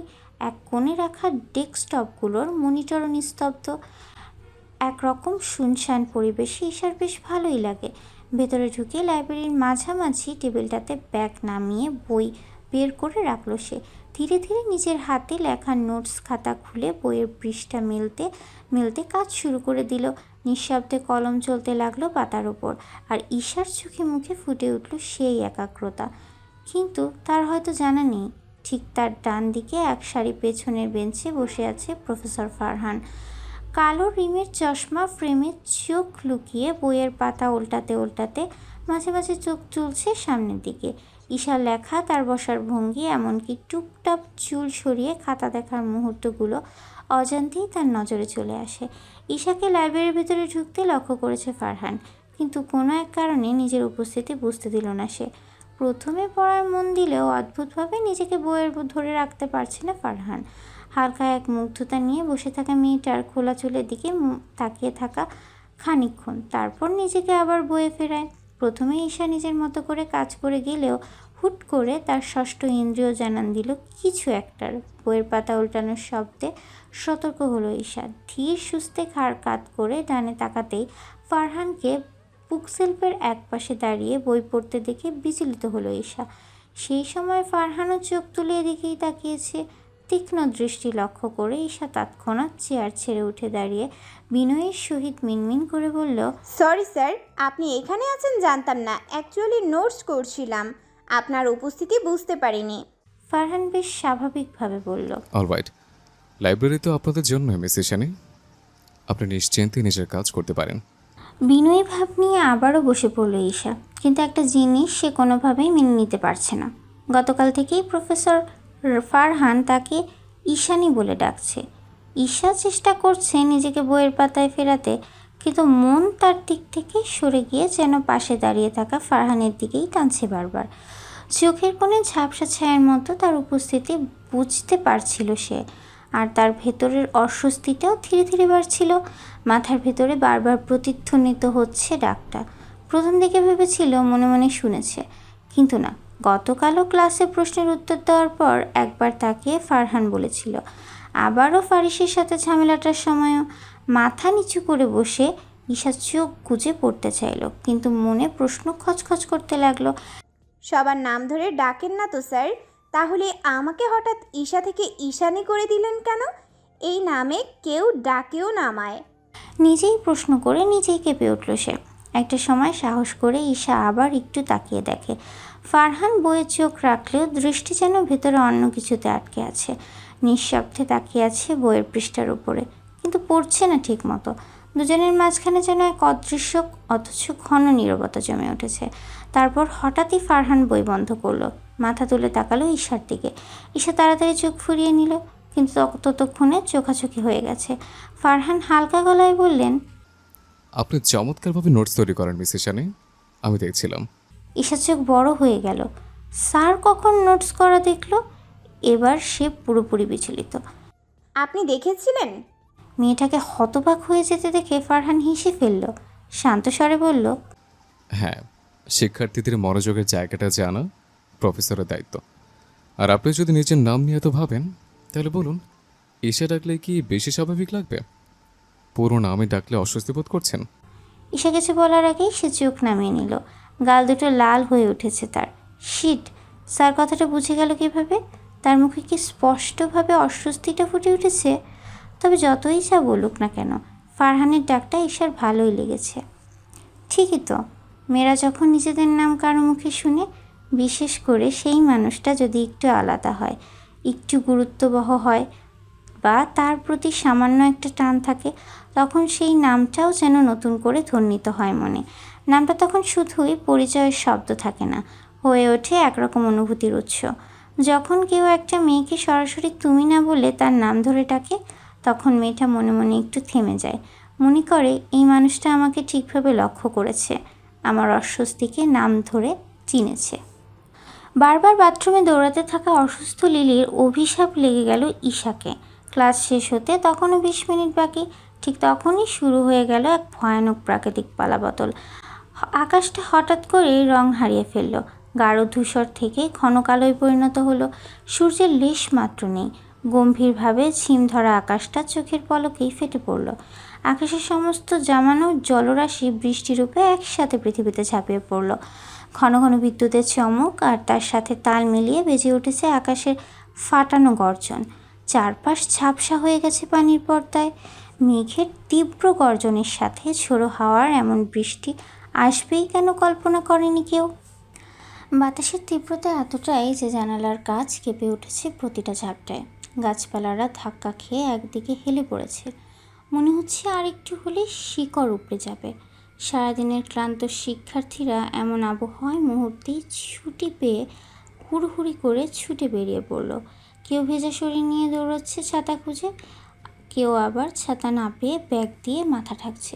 কিন্তু ঈশা, তার সমস্যা একটাই, সে এক্ষুনি বেরোতে পারছে না। বৃষ্টিতে একটুখানি ভিজলেই তার 7 দিনের জ্বর আসবে নিশ্চিত।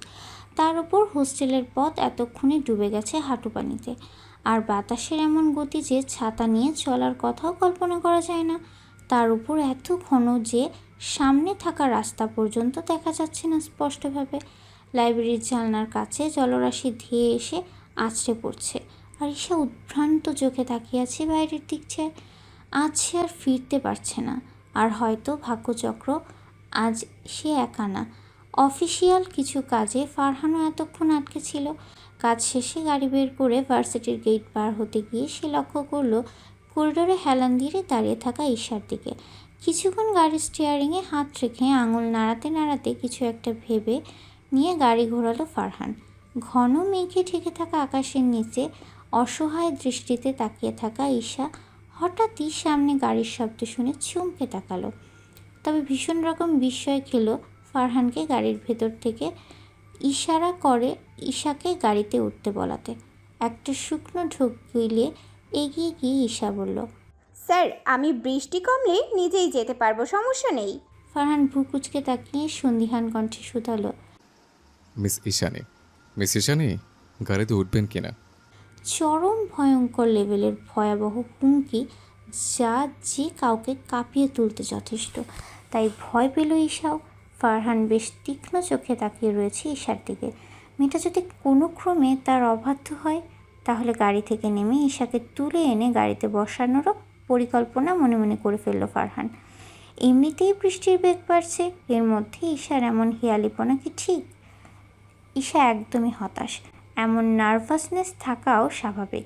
ভার্সিটির প্রফেসরের গাড়িতে তাকে লিফট নিতে হবে এই বৃষ্টি ভেজা মৌসুমে, তাও আবার প্রফেসর ফারহান আহমেদ। বাপরে, এই বিষয়ে ভার্সিটির সিনিয়র আপুরা জানতে পারলে ঈশার র্যাগিং খাওয়া বেশ সম্ভাবনা রয়েছে। কারণ আজ ঈশা খবর পেলেও সেকেন্ড ইয়ারের আপুরা চরম লেভেলের ক্রাশ খেয়েছে ফারহানের উপর। আবার কাল নাকি থার্ড ইয়ারের একটা আপু প্রপোজ করারও সিদ্ধান্ত নিয়েছে। সব মিলিয়ে ঈশা দ্বিধাদ্বন্দ্বে পড়েছে। তবে এই বৃষ্টির মধ্যে নিরিবিলি রাস্তায় একা যাওয়া যে ঈশার পক্ষে সম্ভব নয় তা সত্যি। এই মুহূর্তে ঈশা নিজেই উপলব্ধি করতে পারছে যে লিলির কথা শুনে তার আজ ভার্সিটি মিস দেওয়া উচিত ছিল। আহারে লিলি, বেচারিকে ইগনোর করে তা নিজেরই লস হলো ঈশার। অনেকক্ষণ আকাশকুসুম কল্পনার শেষে সে শেষবারের মতো কিছু বলার জন্য আঙুল নাড়ালো। তক্ষুনি ফারহান ভ্রুকুচকে জিজ্ঞেস করলো, সামনে একটা এক্সাম হবে আপনাদের, তাই না? সেই এক্সামে আপনি বোধহয় ইংরেজিতে বড় সড়ো একটা ডাব্বা মারবেন। সে চমকে উঠলো। আচমকাই গালে হালকা চর পড়েছে, তবে সেটা শব্দ ছাড়া। ফারহানের কণ্ঠস্বর ঠান্ডা, কিন্তু তার তীক্ষ্ণ দৃষ্টি আর কথার ভেতরের ব্যঙ্গ যেন একদম মাঝখানে কেটে বসেছে ঈশার আত্মসম্মানে। তার গাল আর নাকজোড়া রক্তিম হয়ে উঠল মুহূর্তেই। ফারহান তাকে এক্সামে ডাব্বা দেওয়ার হুমকি দিল। সে কি, এমন হলে তো মহাবিপদ। না মানে আমি আসলে গলা শুকিয়ে এলো ঈশার। অজান্তেই তার দৃষ্টি মাটির দিকে। বৃষ্টির ছাট ভেজা চুল গালের পাশে লেপটে গেছে। দাঁড়িয়ে থাকা ঈশা যেন ক্রমেই ছোট হতে লাগলো নিজের চোখেই। কিন্তু ফারহান স্থির, গাড়ির দরজা খোলা রেখেই বসে আছে ড্রাইভিং সিটে। অপেক্ষা করছে মেয়েটা তার সাহসিকতা গুছিয়ে কিছু বলুক। মারাত্মক ভয় পেয়েও তার মুখে ভয়ের ছাপ না রেখে ঈশা একবার হাসি মুখে বলতে লাগলো, আসলে স্যার আমার ইংরেজিটা খুব খারাপ না, একটু সহযোগিতা করলে পারবো। আর আমি আসলে একটু সময় নিচ্ছিলাম আপনার প্রস্তাবে। হয়েছে কি, আমি তো ফার্ম গেটের ওই দিকটায় থাকি, আর আপনিও তো উত্তরাতে, তো অনেক দূরে আমার হোস্টেল। আপনি অত দূর এই বৃষ্টির মধ্যে কেন কষ্ট করে যাবেন, তাই আর কি। ফারহান তখনও চোখ সরায়নি। চোখে ব্যঙ্গ নেই, তবে এক ধরনের চাপা কৌতুক খেলে যাচ্ছে চোখের কোণে। এক ভ্রু উঁচিয়ে ও শুনে যাচ্ছে ঈশার কথা। মেয়েটাকে এত ভাবনা চিন্তা করতে কে বলেছে, তাই ভেবে পায় না ফারহান। গাড়ি ফারহানের, গাড়ি চালাবে ফারহান, কষ্ট হবে ফারহানের, আর চিন্তায় মরে যাচ্ছে মিস ঈশানী সরকার। আশ্চর্য বিষয়। ফারহানের বলতে ইচ্ছে হলো, আমি কি আপনার শাশুড়ির ছেলে যে আপনাকে নিয়ে আপনার চিন্তা করতে হবে? মেয়েটাকে লজ্জা দিতে চায় না দেখে কথাটা চেপে অন্যদিকে মুখ করে ছোট গোল করে দীর্ঘশ্বাস ফেলল ফারহান। গম্ভীর মুখ করে বলে উঠল, ভেবে নিলেন হয়েছে? তাহলে উঠুন। আর হ্যাঁ, over thinking is a very bad quality. Give up this bad thing. Got it? Now come, get into the car. দরজা বন্ধ করতে হবে না, আমি দিচ্ছি। ঈশা কেমন যেন চুপচাপ হয়ে গেল। হঠাৎ করেই চোখ শুরু হয়ে এলো তার। কিছু একটা ঘাপলা আছে যেটা কেউই ধরতে পারছে না, কিন্তু ঈশা মনে হয় একটু একটু পারল। সে ধীরে ধীরে গাড়ির দিকে পা বাড়ালো। ভেজা পায়ের স্যান্ডেল কাদায় কচমচ শব্দ তুলছে। দরজা ধরে গাড়িতে উঠতে না উঠতেই ফারহান সত্যিই দরজাটা বন্ধ করে দিল নিজের হাতে। তারপর গাড়ির স্টিয়ারিংয়ে হাত রাখলো। গাড়ি চলতে শুরু করলো। বাইরে তখন অঝোর ধারায় বৃষ্টি পড়তে চলছে, আর ভেতরে একটা নিঃশব্দ উত্তেজনা, যা জন্ম দিয়েছে একটি ডাকনাম মিস ঈশানী। সরকার পরিবারের সদস্য হয়ে তুমি কিভাবে এত বড় একটা ভুল করতে পারে সাইমা? একটুও লজ্জা করলে না? মাথায় কি এতটুকু কমন সেন্স আসলো না? মাহফুজা সরকারের গর্জনে খেপে উঠল পুরো বাড়ি।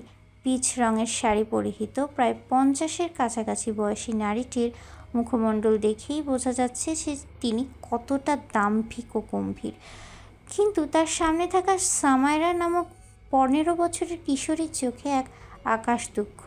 পানিতে টইটুম্বুর চোখগুলো তুলে ভেজা আঁখি পল্লব ঝাপটিয়ে সে কাপা গলায় বলে উঠল, আমি যাকে ভালোবাসি মম, আই লাভ হিম। এবার আর ধৈর্য রাখতে পারল না মাহফুজা সরকার। তার মুখ তখন আগুন জ্বলছে, ঠোঁট কেঁপে উঠেছে ক্রোধে, চোখ লাল রক্তিম রেখা, আর কপালে রীতিমতো শিরাদণ্ডায়মান। এক মুহূর্ত সময় নিল না তিনি। নিজের রাগকে সামলে নিতে চাইছেন, কিন্তু পারলেন না। একটা বজ্রপাতের মতো গাল বরাবর চর বসালো মেয়েটার গালে। মুহূর্তেই মুখ ঘুরে গেল সামাইরার। এত চুল এলোমেলো হয়ে ঝুলে পড়ল মুখের একপাশে। গালজোড়া লাল হয়ে উঠল। এক লহমায় আগুনের আঁচ লেগেছে যেন। সামাইরা চোখ বন্ধ করে চুপ করে দাঁড়িয়ে থাকলো। না কাঁদছে না কিছু বলছে, শুধু ঠোঁট দুটো শক্ত করে কামড়ে ধরে রেখেছে। মাহফুজা এবার হালকা কাঁপছে, কিন্তু সেটা আবেগ নয়, রাগের তীব্রতায়। জ্যাক, ওই ছেলেটার নাম মুখে আনতে লজ্জা হওয়া উচিত তোমার। সরকার পরিবারের সম্মান, রেওয়াজ, নীতি সব কিছু মাটিতে মিশিয়ে দিতে চাও তুমি? এই বয়সেই প্রেম, তাও এক বিদেশি ছেলের সাথে? এসব করতে বিদেশে রয়েছো? হ্যাঁ, শুধু তোমার ভবিষ্যতের কথা চিন্তা করে আমি সুইজারল্যান্ড থেকে আজ পর্যন্ত দেশে ফিরিনি। শেষে কিনা ছি। সামাইরা কাঁদছে না, সে ধীরে ধীরে চোখ মেলে তাকালো তার মায়ের দিকে। সেই চোখে ভয় নেই, দুঃখ আছে, কিন্তু তার থেকেও বেশি কিছু, একরোখা বিশ্বাস, এক অনমনীয় দৃঢ়তা। কিছুক্ষণ এভাবেই তাকিয়ে থেকে সামাইরা ফুপিয়ে কেঁদে ফেলে। ঢোক গেলে সে বলে উঠল, তোমার এই অতিরিক্ত নীতি নৈতিকতার কারণে ড্যাড তোমায় ছেড়েছে মম। আমি এখন বুঝতে পারি ড্যাড যা করেছে বেশ করেছে। আমারও উচিত ছিল আপুর মতো ড্যাডের সাথে চলে যাওয়া। মাহফুজা সরকার স্তব্ধ হয়ে গেলেন। এক মুহূর্তে যেন তার কানকে কথাগুলো পৌঁছলো না। তারপর ধীরে ধীরে তার মুখের রং ফ্যাকাশে হয়ে গেল। সে গম্ভীর মুখে লেগে থাকা দাম্ভিকতার আচরণ যেন এক ঝটকায় খুলে গেল। চোখের কোণে টোল পড়ল, ঠোঁট কেঁপে উঠল সামান্য। কিছু একটা বলতে গিয়েও থেমে গেলেন তিনি। ঘরের বাতাস ভারী হয়ে উঠেছে। নিঃশব্দে ঝরে পড়েছে মানসিক দূরত্বের দীর্ঘশ্বাস। মায়ের সামনে দাঁড়িয়ে থাকা সেই 15 বছরের কিশোরী এখন আর ছোট নয়। তার চোখে যেন তীব্র সত্যি ধরা পড়েছে। সেটার সামনে মাহফুজা হয়তো এই প্রথম অসহায় বোধ করলেন, কিন্তু তিনি নিজেকে হারাতে চান না। পরক্ষণেই আবার মুখ শক্ত করলেন, তবে এবার গলায় আর সেই আগের দম্ভ নেই, একটা ব্যর্থ আত্মরক্ষার ছাপ। তোমার মতো বেয়াদব মেয়ে, তুমি তো আসলে আমার মেয়ে বলারই যোগ্য না। তুমি জানো না কি বলছো? কিচ্ছু জানো না তুমি। না জেনে সব আজে বাজে কথা বলবে না সাইমা। আর তোমার ড্যাডকে কি ভালো মানুষ মনে করো? এতগুলো বছরে একবারও খোঁজ নিয়েছে তোমার? তুমিও তো আপুর কোনো খোঁজ নাওনি আজ পর্যন্ত মম। কথাখানা বলেই মাথা নিচু করে ফেলল সামাইরা। তার চোখে পানি, কিন্তু তার ভেতরে রয়ে গেছে এক স্থির সিদ্ধান্তের ছাপ। হয়তো আজই না, কিন্তু খুব শীঘ্রই সে একটা বড় সিদ্ধান্ত নিয়ে ফেলবে, যার শুরু হয়েছে এই চর আর সেই কথাগুলো দিয়ে। মাহফুজা সরকার এবার এগিয়ে গেলেন সামাইরার দিকে, এরপর শক্ত চোখে তাকিয়ে বললেন, তোমার বাবা একটা চরিত্রহীন বাজে মানুষ ছিল সাইমা। সে একজন পিশাচ। আর তোমার বড় বোন ছিল তারই অন্ধভক্ত। এই কারণে ওকে ওই লোকের কাছে যেতে দিয়েছি। কিন্তু ছোটবেলায় তুমি আমায় অনুসরণ করতে, ঠিক এই কারণেই তোমায় আমার কাছে রেখেছি। নইলে চরিত্রহীন মানুষের রক্ত নিজের কাছে রাখার কোনো ইচ্ছে ছিল না আমার। শুধুমাত্র তোমার জন্যই আমি আজ পর্যন্ত নতুন সংসার করিনি। তোমায় মানুষ করেছি, তোমার জন্যই বেঁচেছি। আর ছোট থেকে আমার কাছ থেকে দিন শেষে যদি তুমি তোমার বাবার মতোই ভুল পথে যাও, তাহলে কিছু করার নেই আমার। কারণ রক্তের টান বড় টান। নিজের বাপের মতো হওয়ার সম্ভাবনা হয়তো রয়েছে তোমার। সামাইরা হঠাৎ করে চোখের পানি মুছে ফেলে কিছুটা রাগী ভঙ্গিতে বলল, আমার মাঝে মাঝে তোমার কথা বিশ্বাস হয় না মম। ছোট থেকে যে মানুষটাকে ছবিতে দেখেছি, তাকে দেখে কখনো আমার তোমার বাসায় বিশ্বাস মনে হয়নি, বরং নিষ্পাপ মনে হয়েছে জানো। আমি খুব করে চাই অন্তত একবার ড্যাডের সাথে আমার দেখা হোক। আমিও দেখতে চাই তিনি কেমন। মাহফুজা সরকার এবার আর দাঁড়িয়ে থাকতে পারলেন না। তার চোখে কাটার মতো বিঁধল সামাইরার শেষ কথাগুলো। নিষ্পাপ, ড্যাড, দেখতে চাই, এই শব্দগুলো ধারালো ছুরির মতো এসে বসল হৃদয়ের পুরনো ক্ষতে। তিনি হঠাৎ করে পিছিয়ে গিয়ে সোফায় বসে পড়লেন। মুখের পল্লব ফ্যাকাশে, কপালের ভাঁজ আরও গাঢ়, গলার স্বর নিচু, কিন্তু গভীর কষ্টে ডুবে আছে। তুমি জানো না সাইমা, তুমি কিছুই জানো না। ওই মানুষটা শুধু তোমার বাবা ছিল, আমার নয়। আমার জীবনে সে ছিল ভয়ঙ্কর এক দুঃস্বপ্ন, যার হাত থেকে পালাতে আমায় জীবন দিতে হয়েছে। আমি কখনো চাইনি তোমার শৈশব বিষে ভরে উঠুক বলেই তোমায় সব বলিনি। এক মুহূর্ত চুপ, দুজনের মাঝখানে জমানো বাতাসটা আরও ভারী হয়ে উঠেছে। আমি চাইনি তুমি ওর মতো হও, কিন্তু এখন তুমি তার সঙ্গে দেখা করতে চাও। তুমি কি বুঝতে পারছো না আমি কি থেকে তোমায় বাঁচাতে চেয়েছি? আর তোমার বড় বোন নিজ থেকে কুড়ালে পা দিয়েছিল, এতে আমি কি করতাম? তোমার বড় বোনকে এই কারণে আমি কখনো খোঁজার চেষ্টা করিনি। সামাইরা এবার ধীরে ধীরে মায়ের দিকে এগিয়ে গেল, কাঁধ দুটো শক্ত করে দাঁড়িয়ে বলল, তুমি হয়তো রক্ষা করতে চেয়েছিলে, কিন্তু আমাকে আদারে রেখেছ মম। আমি জানি না আমার বাবা কেমন, কিন্তু জানতে চাই, দেখতে চাই আমার নিজের মতো করে।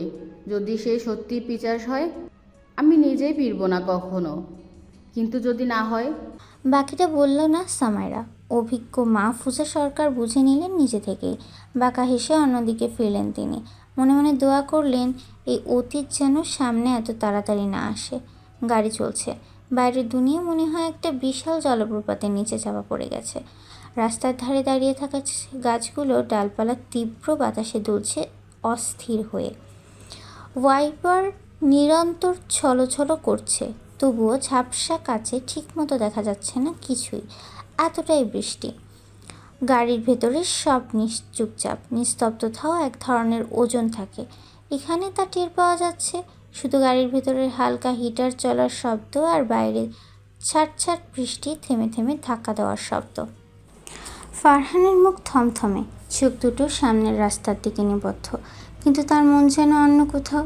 তার ঠোঁটের কোণায় হালকা চাপা একটি রেখা, যেটা হয়তো ঠোঁটের কোণ একটু বাঁকানোর চেষ্টায় ভেঙে পড়েছে।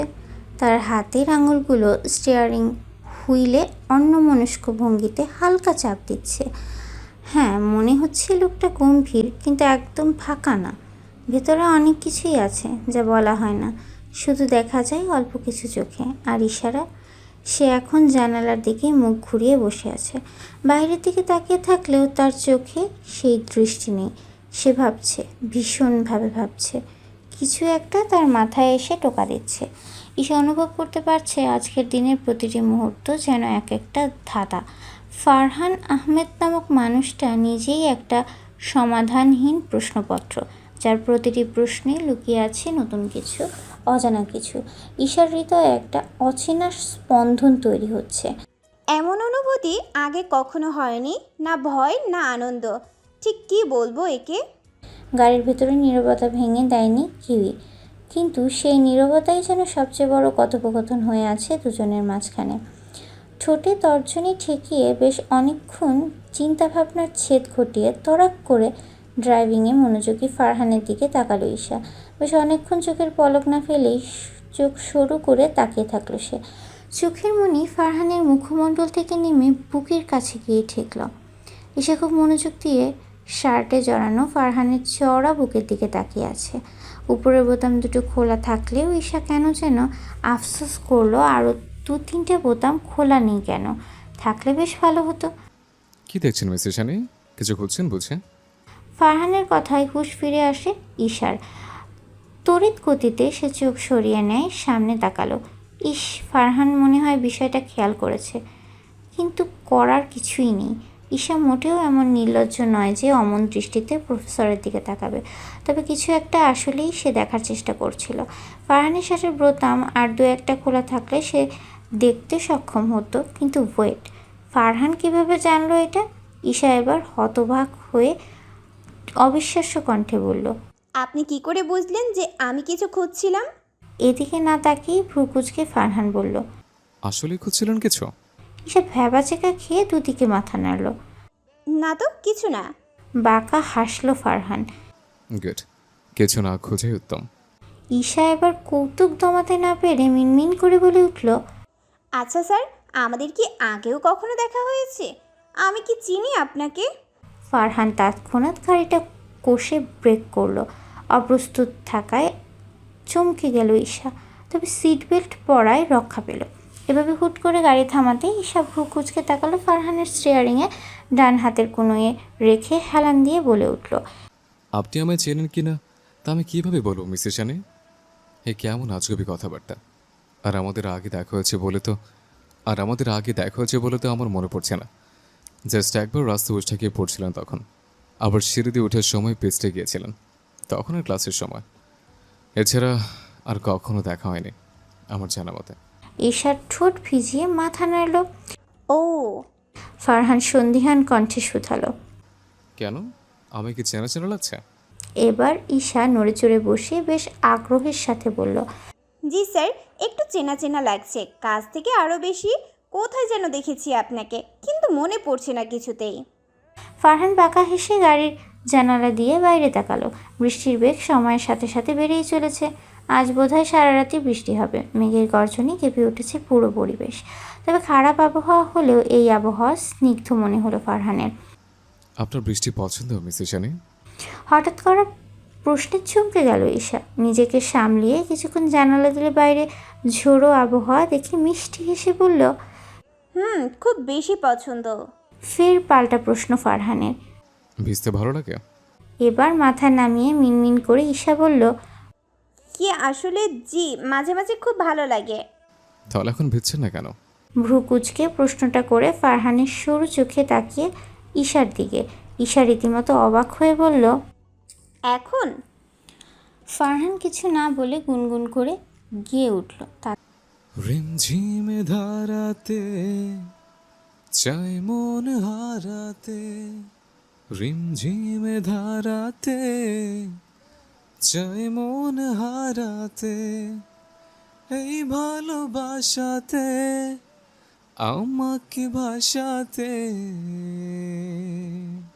এলো মেঘছে এলো ঘিরে বৃষ্টি সুরে সুরে শোনায় রাগিনী, আজ স্বপ্ন এলো মেলো একই সুর হলো প্রেমের কাহিনী, এলো মেঘছে এলো ঘিরে বৃষ্টি সুরে সুরে শোনায় রাগিনী, আজ ভিজতে ভালো লাগে, শূন্য মনে জাগে প্রেমের কাহিনী।